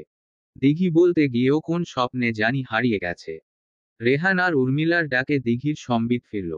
দুজনের দিকে তাকিয়ে দিঘি বলল, আমি আসলে একজনকে পছন্দ করি। রেহান আর উর্মিলা দুজনেই অবাক হওয়ার চরম পর্যায়ে পৌঁছে গেল। রেহান চেঁচিয়ে উঠল, বলল, কি বললি তুই? দিঘি ইনোসেন্ট ফেস করে রেহানের দিকে তাকিয়ে বলল, হ্যাঁ, শরিতকে আমি বলিনি কিন্তু আমি নিজেই কনফিউজড ছিলাম। তাই বুঝতে পারছিলাম না কি শেয়ার করব। কিভাবে শেয়ার করব মানে কিছুই বুঝতে পারছিলাম না। দিঘি, আমার সত্যি এখনো বিশ্বাস হচ্ছে না। যেই মেয়েটা ক্লাসে অন্য কোনো ছেলে অনেকক্ষণ তার দিকে তাকিয়ে থাকলে মুখ ফাটিয়ে দেওয়ার কথা বলে, সেই মেয়েটা আজকে এসব বলছে। দিঘি মাথা নিচু করে ফেলল। বলল, দোস্ত, আমি নিজেই বুঝতে পারছিলাম না এটা কি ছিল। আমি কারো প্রতি এত তাড়াতাড়ি দুর্বল হয়ে পড়িনি। কিন্তু ওই লোকটা আমার জীবনে এসে সবকিছু যেন উল্টপাল্ট করে ফেলল। আমার সীমাবদ্ধতা অতিক্রম করে আমাকে তার বাঁধনে আটকে ফেলল। উর্মিলা দিঘির হাত শক্ত করে ধরে জিজ্ঞেস করল, কার কথা বলছিস, দিঘি? দিঘি নিজের মুখ ঢেকে ফেলল। না, লজ্জায় না। আসলে বলতে ইচ্ছে করছে না বিষয়টা। এত বড় বিশালদেহী লোকটাকে দিঘি কিভাবে পছন্দ করে বসল, নিজেরই তো বিশ্বাস হচ্ছে না। রেহান ও দিঘির আরেক হাত স্পর্শ করল। ছেলেটার কান গরম হয়ে গেছে। বিশ্বাস করতে পারছে না একটা শব্দও। মন থেকে চাইছে এসব যাতে মিথ্যা হোক। দিঘি যাতে কাউকে পছন্দ না করে, দিঘি যাতে তার ইথাকে মন থেকে খুব করে চাইছে ছেলেটা। কিন্তু নিয়তি বলে একটা কথা আছে। নিয়তিকে তো কেউ আটকে রাখতে পারে না। হয়তো রেহান দিঘির জন্য তৈরি হয়নি। তাই তো এতগুলো বছর পেরিয়ে যাওয়ার পরও দিঘি রেহানকে পছন্দ করতে পারল না। রেহান দীর্ঘশ্বাস ফেলে দিঘির হাত ছেড়ে দিল। চোখের কোণে জল চিকচিক করছে তার। কোনোমতে আঙ্গুল দিয়ে মুছে ফেলল জলটুকু। হেসে বলল, কি হলো? আমরা এতক্ষণ ধরে শোনার জন্য উদ্গ্রীব হয়ে বসে আছি। তুই বলবি তো কে সে? দিঘি মুখ তুলে রেহানের দিকে তাকিয়ে বলল, চট্টগ্রামের ওই লোকটা। যে লোকটা আমাকে সাহায্য করেছিল। রাজদীপ। আমি রাজদীপকে পছন্দ করি। রেহান। রেহান আর উর্মিলা দুজনেই প্রচণ্ড অবাক হয়ে গেল। দুজনেই একে অপরের দিকে বারবার তাকাচ্ছে। আর দিঘি নিচের দিকে তাকিয়ে। পাশে বসে থাকা মানুষ দুটির দিকে তাকাতে পারছে না সে। একটা ধারালো বিষধর তীর যেন রেহানের বুকে এসে বিঁধল। রেহান এত বড় কষ্ট না সইতে পারছে আর না কিছু বলতে পারছে। চুপচাপ নিজের হাত দুটো মুঠ করে জড়সড় হয়ে বসে রইল সে। যা বলার উর্মিলাই বলল। উর্মিলা কথাটা শোনার সাথে সাথেই জিজ্ঞেস করল, দিঘি, ওই লোকটাকে কিভাবে কি? তার মানে মাঝে মধ্যে তুই যার কথা বলতি সেই ছেলেটা? দিঘি ধীরে ধীরে সব খুলে বলতে লাগলো। কিন্তু কালকের বিষয়টা অর্ধেক শেয়ার করলো দুজনের সাথে। বাকিটুকু বলতে পারল না। উর্মিলা সব শুনে বলল, তাহলে তো পাকাপাকি কনফার্ম তোরা দুজনে একে অপরকে পছন্দ করিস। হ্যাঁ, কিন্তু আমি ঠিক বুঝে উঠতে পারি না লোকটাকে। একসময় অনেক কথা হয়, একসময় ঠিকমতো কথাই হয় না। আবার সেদিন যে রেহান আসলো, ওই দিন অন্য আরেকটা মেয়ের সাথে ঘুরছিল। এটাকে কি বলবো আমি বুঝতে পারছি না। রেহান দাঁড়িয়ে পড়ল। কোমরে হাত দিয়ে দিঘির দিকে তাকিয়ে বলল, রাজদীপ লোকটা ভালো নাকি খারাপ সেটা আগে দেখতে হবে। দিঘি, তুই আন্তাজে না বুঝে শুনে রিলেশনে কিভাবে যেতে পারলি? দিঘি ঠোঁট উল্টে বলল, আমি বুঝতে পারছিলাম না। এখানে এসে হুট করে রাজদীপের সাথে দেখা হয়ে যায়। আমি কখনো ভাবতেই পারিনি। তারপর আমি নিজের অজান্তেই মনের কথা প্রকাশ করে ফেললাম। তাছাড়া আমি না করলেও লোকটা আমাকে নিজের গার্লফ্রেন্ডই ভাবছিল। আর ওইভাবেই ট্রিট করছিল ফোনে। আচ্ছা, সমস্যা নাই। আমি দেখছি ওই রাজদীপের সাথে কথা বলে। দিঘি লাফ দিয়ে উঠে পড়ল। রেহানের দিকে তাকিয়ে তুতলিয়ে বলল, তত তুই কি দেখবি? দেখব লোকটা আসলে কি চায় তোর থেকে। কি চাইবে আবার? তোর কিছু বলার দরকার নেই, রেহান। আমি সামলে নেব। রেহান কপট রাগ দেখিয়ে বলল, কি সামলে নিবি তুই? হ্যাঁ, শোন, তুই আমাকে কাছের মনে না করলেও আমি তোকে কাছের মনে করি। আমার বেস্ট ফ্রেন্ড মনে করি। তাই আমি চাই না তোর কোন ক্ষতি হোক। এজন্য আমাকে এই কাজটা করতে দে, আমি নিজে রাজদীপ ভাইয়ার সাথে কথা বলবো। তারপর দেখব লোকটা কি চায়। যদি আমার ভালো মনে হয়, তাহলে তুই এই সম্পর্কটা চালিয়ে যাবি। না হলে না। ওকে। আমি আর কিছু শুনতে চাইছি না। দিঘি কোন প্রতিউত্তর করল না। শুধু মাথা নাড়িয়ে সম্মতি জানালো। এটা ঠিক, সে রেহানকে না জানিয়ে ভুল করেছে। এজন্য হয়তো ছেলেটা কষ্ট পাচ্ছে। কিন্তু দিঘি বা কি করতো তখন বুঝতে পারছিল না। হ্যাঁ, এদিকে দিঘিরও দোষ আছে। দিঘি যদি রাজদীপকে পাত্তা না দিত তাহলে এরকম কিছু হতো না। সে নিজের ইন্টারেস্ট দেখিয়েছে রাজদীপের প্রতি। উর্মিলা বসা থেকে উঠে বলল, আমি ও রেহানের সাথে যেতে চাই। রেহান ভ্রু কুঞ্চিত করে বলল, তুমি আবার কেন যাবে? আমি সামলাতে পারবো সবকিছু। তোমাকে টেনশন নিতে হবে না। কিন্তু রেহান, দিঘি আমারও বান্ধবী, জানি বেশি দিনের না, কিন্তু তারপরও ওর ভালো মন্দ চিন্তা করার অধিকার আমার আছে। আমি যেহেতু মেয়ে, আমার থেকে ভালো কেউ বুঝতে পারবে না যে ছেলেটা কেমন। রেহান কিছুক্ষণ চিন্তাভাবনা করে উত্তর দিল, ঠিক আছে, তুমি যেহেতু চাইছো যেতে আমার সাথে যেও, সমস্যা নেই। তিনজনে বেশ কিছুক্ষণ আলাপ আলোচনা করে নদীর পাড় থেকে প্রস্থান করল। রেহান আর উর্মিলা দিঘিকে বলল রাজদীপের সাথে কথা বলে এই দেখা করার কথাটা বলতে। দিঘি প্রথমে নাকচ করলেও পরে আবার মেনে নিল। তীব্র গরম পড়েছে। রাজদীপ বাসা থেকে বেরিয়ে রাস্তায় দাঁড়িয়েছে। দাঁড়িয়ে থেকে নিজের বাইকের কথা মনে করল।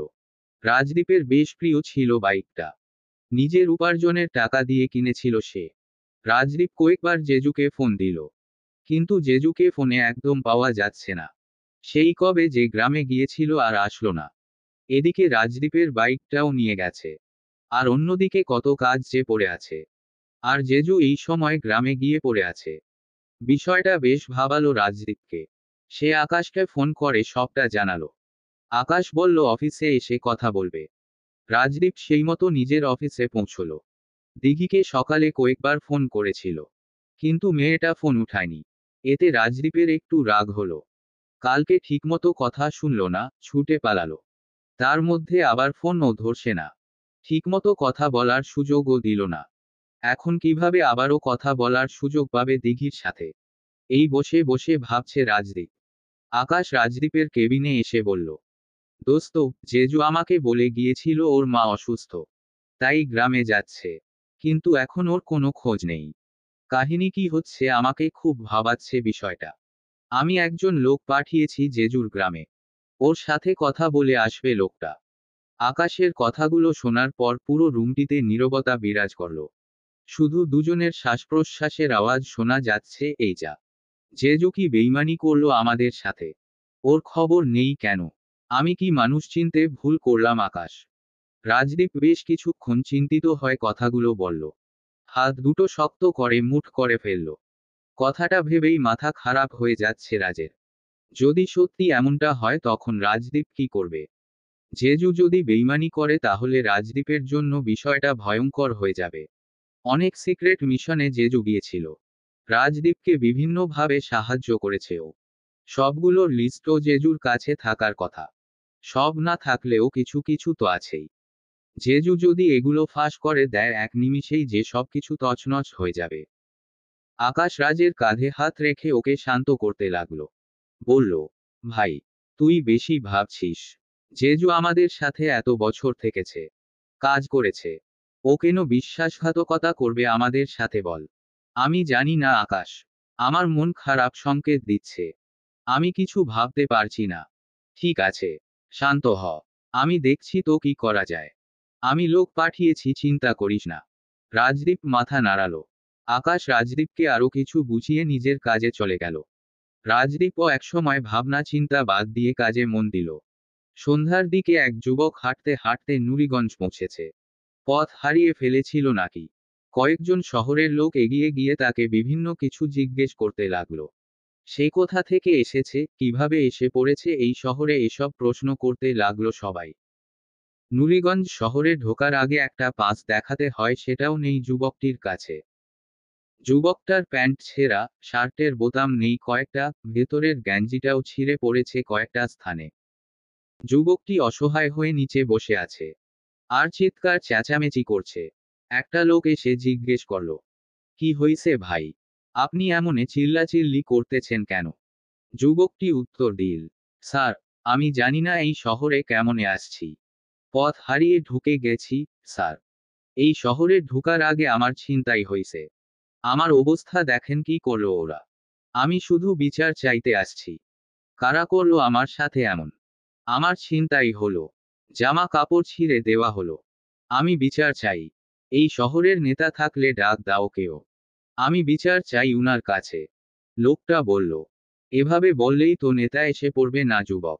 আপনাকে উনার অফিসে গিয়ে বিশেষভাবে কথা বলতে হবে। আমাদের নেতা অনেক দয়ালু আর অত্যাচারীদের শাস্তি দেন। আপনি ঠিকঠাক মতো বুঝিয়ে বললে আপনাকেও সাহায্য করবেন তিনি। যুবকটি দাঁত কেলিয়ে হাসল। মুখে, শরীরে প্রচুর ময়লা লেগে আছে লোকটার শরীরে। কেমন অদ্ভুত বেশভূষা। দেখতে পাগল পাগল লাগছিল তাকে। বেশ কিছুক্ষণ পর পুলিশ আসলো সেই স্থানে। যুবকটির সাথে বার্তালাপ করে জানল সম্পূর্ণ ঘটনা। যুবকটিকে ধরে উঠানো হলো। তার কাছে না ছিল কোনো ব্যাগ আর না কোনো টাকা পয়সা বা মানিব্যাগ। যুবকটি ভীত হয়ে বলল, স্যার, আমি এখন কোথায় যাব? আমার কাছে তো কোনো টাকা পয়সা নেই। সমস্যা নেই, চলেন আমাদের সাথে, দেখা যাক কোনো ব্যবস্থা করা যায় কিনা। যুবকটির চোখে মুখে ক্ষীণ আশার আলো ফুটে উঠতে দেখা গেল। সে বলল, ধন্যবাদ স্যার। যুবকটিকে পুলিশের জিপ গাড়িতে বসানো হলো। বেশ কিছু সময় অতিবাহিত হলে গাড়িটি থামল রাজদীপের অফিসের সামনে। পুলিশ যুবকটিকে সোজা নিয়ে চলল রাজদীপের কেবিনে। রাজদীপ অন্য একজনের সাথে কিছু সমস্যা নিয়ে আলোচনা করছিল। তখনই পুলিশ আসাতে আলোচনায় ব্যাঘাত ঘটল। পুলিশ কেবিনে উকি দিয়ে ভেতরে ঢোকার অনুমতি চাইল। পুলিশকে দেখে বসে থাকা ব্যক্তিটি রাজদীপকে উদ্দেশ্য করে বলল, স্যার, তাহলে আপনি বিষয়টা চিন্তা করে জানাবেন। আমি আসছি। রাজদীপ উনাকে মৃদু হাসি উপহার দিয়ে আচ্ছা জানায়। পুলিশ ভিতরে ঢুকল যুবকটিকে নিয়ে। রাজদীপ সন্দেহের দৃষ্টিতে তাকাচ্ছে যুবকটির দিকে। যুবকটির বেশভূষায় চোর ছাঁচচোর মনে হচ্ছিল রাজদীপের কাছে। রাজদীপ ইশারায় পুলিশকে জিজ্ঞেস করল একে। পুলিশ বলল, স্যার, লোকটার কাছে আমাদের শহরের পাস নেই, আসলে উনার সবকিছু ছিনতাই হয়েছে আমাদের শহরে আসার পথে। আর বলছেন উনি বিচার চান। হম, বুঝতে পারলাম। আপনি সব ইনফরমেশন নিয়েছিলেন ওনার কাছ থেকে? পুলিশকে উদ্দেশ্য করে বলল রাজদীপ। জি স্যার। কিন্তু ছিনতাইকারী সম্পর্কে উনি তেমন কিছু বলতে পারেননি, কারণ ছিনতাইকারীর মুখ ঢাকা ছিল। এটা তো বেশ চিন্তার বিষয় হয়ে গেল। আচ্ছা, আপনি যান, আমি দেখছি কি করা যায় ওনার সাথে। ঠিক আছে স্যার, আমি কোন কিছু পেলে আপনাকে জানাবো। অবশ্যই। পুলিশ চলে গেলে রাজদীপ যুবকটাকে চেয়ারে বসতে বলল। যুবকটি বসল চুপচাপ। মুখে হাসি বজায় রেখেছে সে। রাজদীপ জিজ্ঞেস করল, তো আপনি বলছেন আপনার ছিনতাই হয়েছে? জি স্যার। ছিনতাই হওয়ার আগে আপনার কাছে কি পাস ছিল? না স্যার, আমি আসলে এখানে আসতে চাইনি। আমি একজন সাধারণ চাকরিজীবী। আর কষ্টের ব্যাপার হলো আমি আজকেই চাকরিটা হারিয়েছি। তো সেই হিসেবে আমার দুঃখ কষ্টের সীমা ছিল না। আমি কষ্ট পেয়ে রাস্তায় অগত্যা হাঁটাহাঁটি করছিলাম। এর মাঝে আমার ছিনতাই হয়ে গেল। যে লোকগুলো আমার জিনিসপত্র নিয়ে গেল, প্রথমে প্রতিবাদ করতে না পারলেও আমি পরে তাদের পেছনে দৌড়াতে লাগলাম। তারপর দৌড়াতে দৌড়াতে এখানে চলে আসলাম। লোকগুলোকে এখানে এসেছিল। আপনি কি শিওর? না স্যার, আমি শিওর না, কারণ আমি একটা সময় পথ হারিয়ে ফেলেছিলাম। বুঝতে পারিনি যে আসলে তারা এদিকটায় এসেছে নাকি অন্য দিকে গেছে। কিন্তু আমার মনে হচ্ছিল এই দিকটায় গিয়েছে। এজন্য আমি প্রচণ্ড দৌড়াদৌড়ি করে নিজের জীবনের ঝুঁকি নিয়ে এখানে এসেছিলাম। তাদের হাতে কি অস্ত্র ছিল না? জি স্যার, ছোটখাটো চাকু ছিল সবার কাছেই। তো আপনি চাকুর ভয় পেয়ে থেমে যাননি কেন? ওদের পেছনে পেছনে কেন দৌড়াচ্ছিলেন? যুবকটা আমতা আমতা করে বলল, আসলে স্যার, আমি দেখতে চাইছিলাম যে ওনারা কোন দিকে যায়, যাতে আমি পুলিশকে সঠিক গন্তব্যটা দেখিয়ে দিতে পারি। রাজদীপ দুই হাত দিয়ে তালি বাজিয়ে বলল, ব্রাভো! আপনি তো অনেক সাহসী। যুবকটি কান্নার ভাব করে বলল, স্যার, এই সাহস দিয়ে লাভ কি? আমার সবকিছু তো নিয়ে গেল ওরা। আমার কাছে আজকে এই মাসের বেতনটা ছিল। আমার বাসায় কেউ নেই। সবকিছু আমাকেই করতে হয়। কত বেতন ছিল আপনার? মানে কত টাকা ছিল আপনার কাছে? যুবকটি মাথা নিচু করে বলল, ৪৫,০০০। রাজদীপ বেশ কিছুক্ষণ চিন্তা করে বলল, আপনার কথা তো শুনলাম। এখন আপনার কাছ থেকেই জিজ্ঞেস করছি কি চাইছেন এখন? আমার কি করা উচিত এখানে? আমি শুধু আমার টাকাগুলো ফেরত চাই, স্যার। বুঝলাম। কিন্তু আপনার বর্ণনা অনুযায়ী তো কোন কিছুই শিওর না, কিন্তু আমরা আইডেন্টিফাই করার চেষ্টা করব আপনি যেই চোরদের বর্ণনা দিয়েছেন তারা আসলেই আমাদের শহরে এসেছে কিনা। যতদিন না এটা প্রমাণ হচ্ছে ততদিন আপনি আমাদের শহরে থাকতে পারেন। কিন্তু স্যার, কোথায় থাকবো আমি? আমার কাছে তো কোন টাকা পয়সা নেই। টাকা পয়সা থাকলেও অন্তত আমি হোটেলে থাকতে পারতাম। আচ্ছা, আমি কিছু টাকা দিচ্ছি। আপনি পরে সেগুলো শোধ করে দিয়েন। যুবকটি দুই হাত নাড়িয়ে বলল, না না স্যার, এভাবে আপনি টাকা দিয়ে আমাকে ছোট করবেন না। আপনি কি দয়া করে আপনার বাসায় কয়েকদিন থাকতে দিতে পারবেন? কেন? রাজদীপ বেশ সন্দেহের সাথে বলল কথাটা। যুবকটি মুখে মন খারাপ ভাব নিয়ে বলল, স্যার, দুঃখের কথা কি বলি। আমার পরিবারের এমনিতেই কত ঋণ জমা আছে, তার মধ্যে যদি আপনি আবার আমাকে টাকা দেন, তাহলে আমার তো আরো ঋণ জমা হয়ে যাবে। না না স্যার, এত কষ্ট দেবেন না আমাকে। কিন্তু আমার বাসায়। যুবকটি উঠে এসে রাজের হাত চেপে ধরল। বলল, স্যার, দরকার পড়লে আমি এক বেলা খেয়ে থাকব। আর আপনি আমাকে কাজ দিলে সেগুলো করব, কিন্তু আমাকে এভাবে টাকা দেবেন না। একটু জায়গা চাই আমার।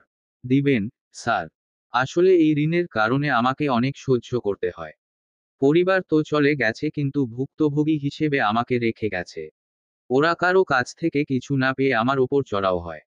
আপনি নিশ্চয়ই বুঝতে পারছেন আমি কি অবস্থায় আছি।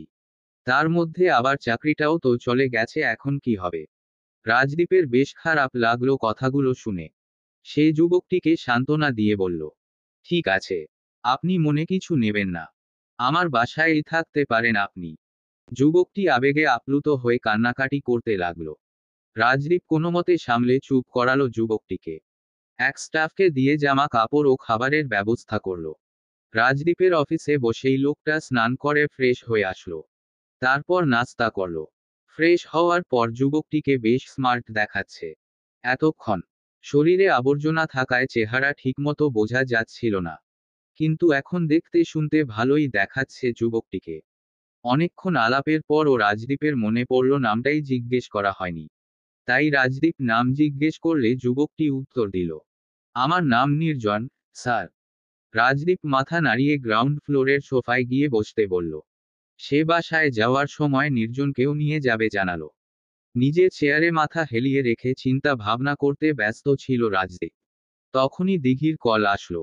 রাজদীপ ঘড়িতে সময় দেখে নিল। 9টা বেজেছে মাত্র। কল রিসিভ করে কিছুক্ষণ চুপ থাকলো রাজদীপ। কিন্তু দিঘি কোনো কিছুই বলছে না। তাই বুঝতে পেরে সেই বলল, কি খবর তোমার? মোটামুটি। আপনার? তুমি ফোন ধরছিলে না, ভালো থাকি কিভাবে? দিঘি কিছু বলল না এর উত্তরে। তাই রাজ নিজেই বলল, আচ্ছা সরি। আমার ওভাবে জড়িয়ে ধরা উচিত হয়নি। বিশেষ করে কিস করা উচিত হয়নি। অনেক বড় সর্বনাশ হয়েছে আমার দ্বারা। আমি ভাবিনি তুমি হঠাৎ এমন কিছু করবে। আমি ভুল করেছি। এখন কি শাস্তি দিবে তুমি দিতে পারো? নাকি শাস্তি দেব আর? যা হওয়ার তা তো হয়েই গেছে। দিঘি, আমি প্রমিস করছি পারমিশন ছাড়া কখনোই তোমাকে টাচ পর্যন্ত করব না। ওকে, এখন প্লিজ স্বাভাবিক হও। কালকে দেখা করবে। হুম, আমি স্বাভাবিক হয়েছি। কিন্তু আমার সাথে দেখা করার আগে আমার ফ্রেন্ড মানে বেস্ট ফ্রেন্ড রেহান আর উর্মিলার সাথে কথা বলতে হবে। রাজদীপ বেশ অবাক হলো। সাথে সাথেই প্রশ্ন করে বসল, কেন? ওদের সাথে কি কথা বলবো আমি? সেটা কালকেই বোঝা যাবে। তুমি আমাকে এখনো ট্রাস্ট করো না আমি জানি। কিন্তু দীপ, আমি বুঝতে পেরেছি ওই মেয়েটা তোমার কেউ ছিল না, তাই না? হ্যাঁ, দিঘি। সে আমাদের বাসায় প্রায়ই আসে। কিন্তু আমি পছন্দ করি না। তোমার ব্যাপারে জেনে গিয়েছিল। এজন্য ওকে ঘুরতে নিয়ে যেতে হয়েছিল। এছাড়া আর কিছু নয়। তো আমাকে সময় দিচ্ছিলে না কেন? উল্টো ওকে ঘুরতে নিয়ে গেছো। সরি। আসলে গুরুত্বপূর্ণ কিছু কাজ ছিল, শেষ করতে করতে অনেক রাত হয়ে যায়। বেশি রাত হলে তো আর কল দেওয়া সম্ভব হবে না। তো আমাকে বোঝালেই হতো সেটা। সরি। আমার ভুল হয়েছে। আর এমন হবে না। গুড। তাহলে কবে দেখা হবে আমাদের? দিঘি মুচকি হাসল। আরো অনেকক্ষণ কথা চলল ওদের। দিঘি ফোন রেখে দিয়ে ভাবতে লাগলো, লোকটা খারাপ না। কি নরম করে কথা বলল আজ। আমি তো কথা শুনেই গলে গেলাম। তারপর আবার নিজেকে শাসাতে লাগলো, দিঘি এত তাড়াতাড়ি রাজদীপের কথায় বরফের মতো গলে যাওয়ার জন্য। একটি চাইনিজ রেস্টুরেন্টে রেহান আর উর্মিলা কিছুক্ষণ হয়েছে এসে বসেছে। লোকের সমাগমে মুখর সম্পূর্ণ রেস্টুরেন্টে। দুজনের চোখ দুটো ঘোরাফেরা করছে রেস্টুরেন্টটির আনাচে কানাচে। কিছুক্ষণ পর ফোকফকে সাদা রঙের শার্ট আর শার্টটিতে রেস্টুরেন্টটির ট্যাগ যুক্ত একজন ওয়েটার এসে জিজ্ঞেস করল, আপনারা কি অর্ডার করতে চান স্যার, ম্যাম? রেহান বলল, আমরা এখন কিছু অর্ডার করছি না। আমাদের অতিথি এখনো আসেনি তাই। ওকে, স্যার। কিছু প্রয়োজন হলে অবশ্যই বলবেন। রেহান মাথা নাড়ায়। বারবার হাতে পরিধানকৃত ঘড়ির দিকে চোখ চলে যাচ্ছে তার। উর্মিলা বিষয়টি দেখে বলল, তুমি এত বিচলিত হচ্ছ কেন? এতক্ষণ হয়ে গেল, মিস্টার রাজদীপ এখনো আসছে না কেন? অনেক ব্যস্ত মানুষ হয়তো। এজন্য দেরি হচ্ছে। আমাদের সাথে দেখা করতে দেরি হচ্ছে। তাহলে ভাবো দিঘির সাথে কি করবে এই লোক। বেচারি তো লোকটার জন্য অপেক্ষা করতে করতে পাগল হয়ে যাবে। উর্মিলা আর কিছু বলল না। চুপচাপ রেহানের ভাবভঙ্গি অবলোকন করছে। রেহান যে এই বিষয়ে খুশি না বেশ বুঝতে পারছে উর্মিলা। হয়তো রেহান কোনোভাবেই চায় না রাজদীপ লোকটা দিঘির সাথে কোনো ধরনের সম্পর্কে জড়িত থাকুক। রাজদীপ বেশ কিছুক্ষণ পর আসলো। বিপরীত পাশের চেয়ারটিতে স্বাভাবিকভাবেই নিজের জায়গা করে নিল। হাত দুটো টেবিলে রেখে বলল, তোমরা এখনো কিছু অর্ডার করনি কেন? চিন্তা করো না, খাবারের বিল আমার উপরে। তাছাড়া তোমরা বাচ্চা মানুষ, সেই হিসেবে বিল আমিই দিব। রেহান শক্ত কণ্ঠে বলল, you are 30 minutes late, mister Rajdeep. Rajdeep স্মিত হাসল। দুই হাত উপরে তুলে বলল, দুঃখিত, বাচ্চারা। এখন কি শাস্তি দেবে আমাকে? বয়স কত আপনার? রাজদীপ হাত দুটো নিচে নামিয়ে ফেলল।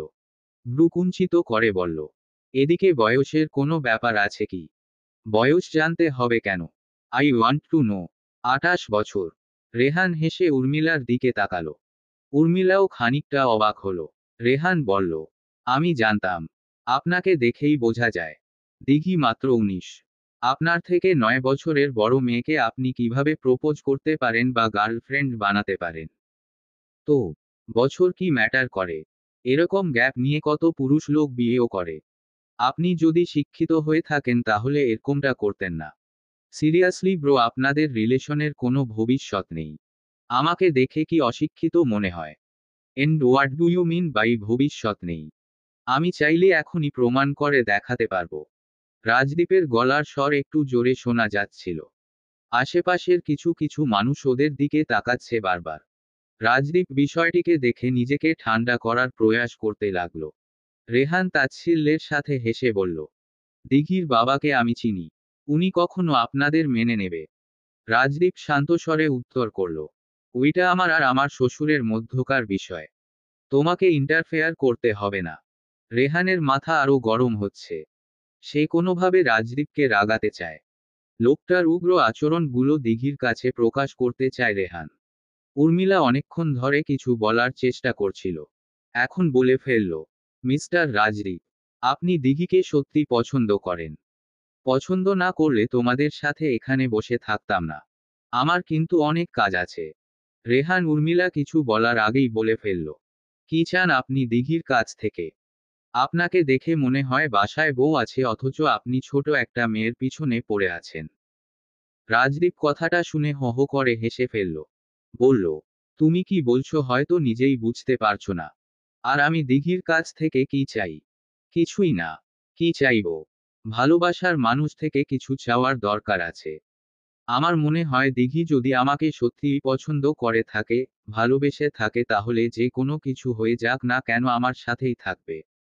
এটা আমার দৃঢ় বিশ্বাস। হ্যাঁ, কিছু কিছু জিনিস অবশ্যই চাইবো আমি দিঘির কাছ থেকে। এই যেমন দিঘি যাতে আমার থেকে দূরে না সরে যাক, কখনো ভুল না বুঝুক, ভুল বুঝলেও অন্তত আমার কাছ থেকে সত্যিটা জেনে ভুল বুঝুক। আমার এত কোনো সমস্যা নেই। এছাড়া আর কিছু চাওয়ার নেই। দুনিয়াতে মানুষের সময়সীমা খুবই অল্প। এই আছে তো এই নেই। উপরওয়ালা কখন কাকে নিয়ে চলে যায় কে বলতে পারে? কারো সুন্দর মৃত্যু হয় আর কারো ভয়ঙ্কর মৃত্যু। সবকিছুই কর্মের উপর নির্ভরশীল। এই অল্প সময়ে যদি কাউকে পেয়ে আমরা সুখী থাকি, কারো সাথে এই অল্প সময় কাটিয়ে স্বস্তি পাই, তাহলে কেন সেই শান্তিপূর্ণ অবস্থা থেকে আমরা নিজেকে বঞ্চিত করব? আমি জানি না দিঘি আমার কাছে ভালো থাকবে কি থাকবে না। আমি যেমন আছি তেমনই থাকবো সব সময়। কিন্তু ওকে ছাড়া আমি যে ভালো থাকবো না এতটুকুই আমি শুধু বলতে পারি। রাজদীপ দীর্ঘশ্বাস ফেলে ওয়াটারকে ডাক দিয়ে কিছু খাবার অর্ডার দিল। রেহান আর উর্মিলা এসব কথার পরে আর কিছু বলতে পারছে না। লোকটার শরীরে যেমন দাপটে ভাব রয়েছে তেমনি মুখের কথায়ও আছে। কিভাবে এতগুলো কথা এক ফোঁটাও না থেমে বলে ফেলল? কোন কথার পিঠে কি কথা বলা যায় এটাই ওদের মাথায় ঢুকছে না। তবে এই দাপটে ভাব যে কারো হৃদয় গলাতে পারে ওদের জানা ছিল না। রাজদীপ বলল, তোমরা কি আমাকে ভয় পাচ্ছ? দেখো আমি আজকে শেভ করে এসেছি। খারাপ দেখাচ্ছে নাকি? আচ্ছা আমি বুঝি না সবাই আমাকে এত ভয় পায় কেন? উর্মিলা হেসে ফেলল। রেহান চোখ রাঙানি দিল উর্মিলাকে। তাই তাড়াতাড়ি মুখ চেপে ধরল মেয়েটা। রাজদীপ উর্মিলার দিকে তাকিয়ে বলল, রিল্যাক্স। হাসতে মানা নেই। তাছাড়া এই ছেলেটার কথা শুনতে হবে না তোমাকে। আমার কথা শোনো। তুমি তো মেয়ে, তুমি বলো কেন আমাকে সবাই ভয় পায়? উর্মিলা কিছুক্ষণ পর্যবেক্ষণ করতে লাগলো রাজদীপকে। রাজদীপের দিকে গভীর দৃষ্টিতে তাকাতে দেখে রেহান বিরক্ত হয়ে পড়ল উর্মিলার প্রতি। তাই তীক্ষ্ণ স্বরে বলল, উর্মি, যে যা বলবে তাই করতে হবে নাকি? উর্মিলা ভ্যাবাচ্যাকা খেয়ে গেছে। দ্রুত চোখ সরিয়ে ফেলল রাজদীপ থেকে। কিন্তু কিছুক্ষণ আগে তাকিয়ে বুঝতে পারল লোকটা ভয়ঙ্কর নয়, ভীষণ হ্যান্ডসাম। এটাই মুখে বিড়বিড় করতে লাগলো উর্মিলা। রেহান সেটা শুনে ফেলে বলল, চুপ থাকো। রাজদীপ মুখে হাসি নিয়ে ওদের তামাশা দেখতে লাগলো। ওয়েটার এসে খাবার দিয়ে গেল আর রাজদীপকে বলল, আপনার জন্য আমাদের শেফ স্পেশাল করে রান্না করেছে। কেমন লেগেছে বলবেন, স্যার?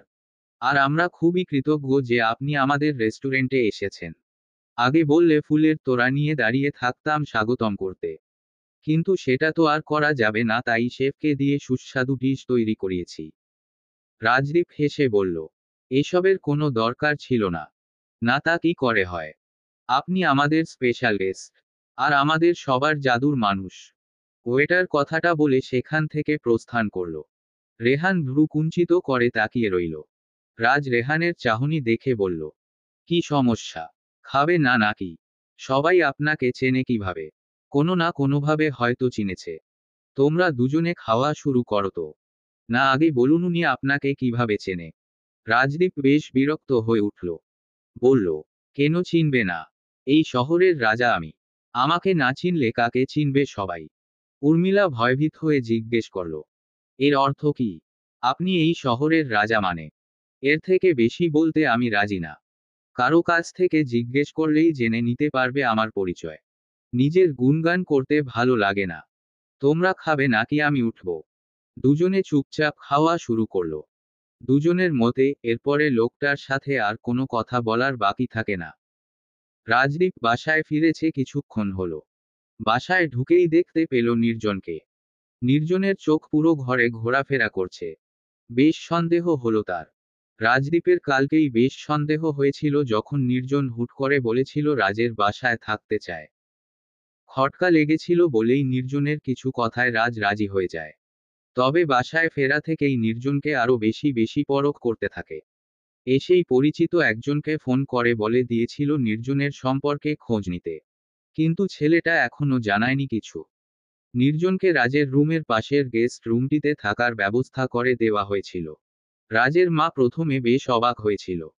কারণ রাজ কখনোই কোনো লোককে ওদের বাসায় থাকার জন্য নিয়ে আসেনি। এক আকাশই সবসময় রাজের রুমে থাকার সাহস পেত। এছাড়া অন্য কেউ রাজের রুমে কি এই বাড়িতে গেস্ট হয়ে আসার সাহস পর্যন্ত দেখায়নি। এমনকি কোনো আত্মীয় স্বজনও আসে না। তাহলে এই ছেলেকে যে রাজ তাকে সোজা বাড়িতে থাকতে দেওয়ার পারমিশন দিয়ে দিল। ঘরের সবাই এই বিষয়টা নিয়ে চিন্তায় পড়ে গিয়েছিল। রাজদীপ নির্জনের দিকে এগিয়ে গিয়ে বলল, কি হলো? কোনো অসুবিধা হচ্ছে নাকি? নির্জন রাজের হঠাৎ উপস্থিতিতে একটু হকচকিয়ে গেলেও পরে নিজেকে সামলে নিল। বলল, না না, আপনি যে আমাকে আশ্রয় দিয়েছেন এটাই আমার জন্য অনেক কিছু। হ্যাঁ, আশ্রয়ের কথা বলেছ। একটা কথা মনে পড়ল। তুমি তো আমাদের মেসে থাকতে পারো। আমরা তোমার টাকা পয়সা পেলে আপডেট তো জানাবই। স্যার, আপনাদের কি কোন সমস্যা হচ্ছে? সমস্যা হলে আমি কাল সকালে এখান থেকে প্রস্থান করব। আসলে বুঝতেই তো পারছো পরিবারের মধ্যে কত ব্যক্তিগত বিষয় থাকতে পারে, তাই বলছি কি মেসে থাকলে আমাদের জন্য সুবিধা হতো। আর তুমি চিন্তা করো না, তোমাকে আমি কাজ দেব। আচ্ছা, তুমি কি বিষয়ে পারদর্শী?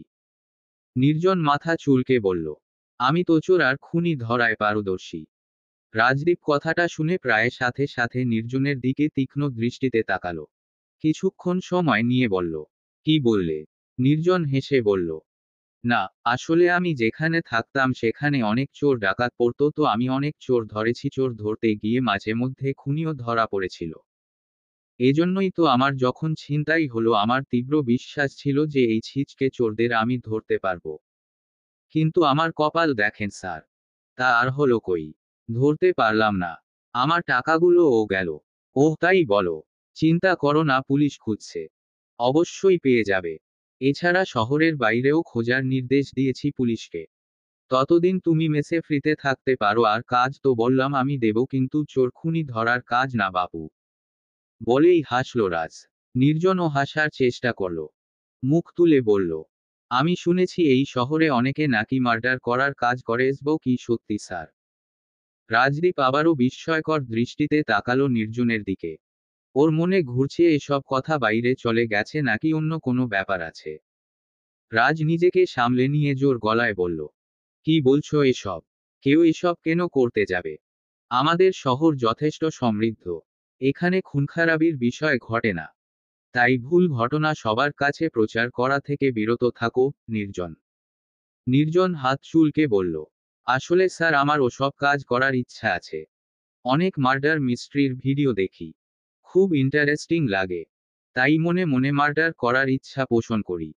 রাজদীপ দাঁড়িয়ে পড়ল, কঠোর গলায় বলল, আর ইউ ম্যাড? কি বলছো তুমি? জানো, মার্ডার মিস্ট্রির ভিডিও তো অনেকেই দেখে। তাছাড়া ডিটেকটিভদের ওইগুলো প্যাশন। ওইটার সাথে মার্ডার করার সম্পর্ক কি? আমার মনে হচ্ছে বলার আগে ভাবছো না তুমি, অথবা অন্য কিছু। তোমার এসব কথা শুনে আমি তোমাকে জেলে ভরতে পারি। তাই আমাকে কিছু বলার আগে ভাববে। Mind it. বাড়িতে আর্যদীপ ছাড়া কেউ ছিল না। মহিমা আর রেশমি বাইরে গেছে। তাই আর্যদীপই উপস্থিত হলেন সেখানে।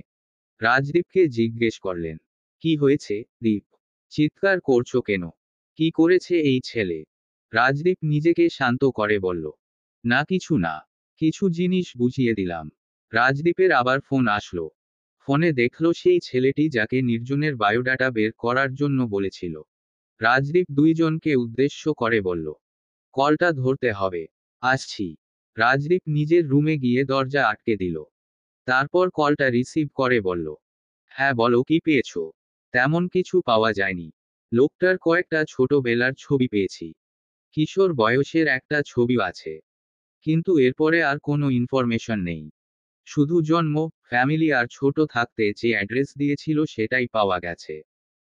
ফ্যামিলি সম্পর্কে ডিটেলস শোনাও। ফ্যামিলি একক পরিবার ছিল। মা বাবার একমাত্র ছেলে। মা বাবার নাম দেওয়া আছে।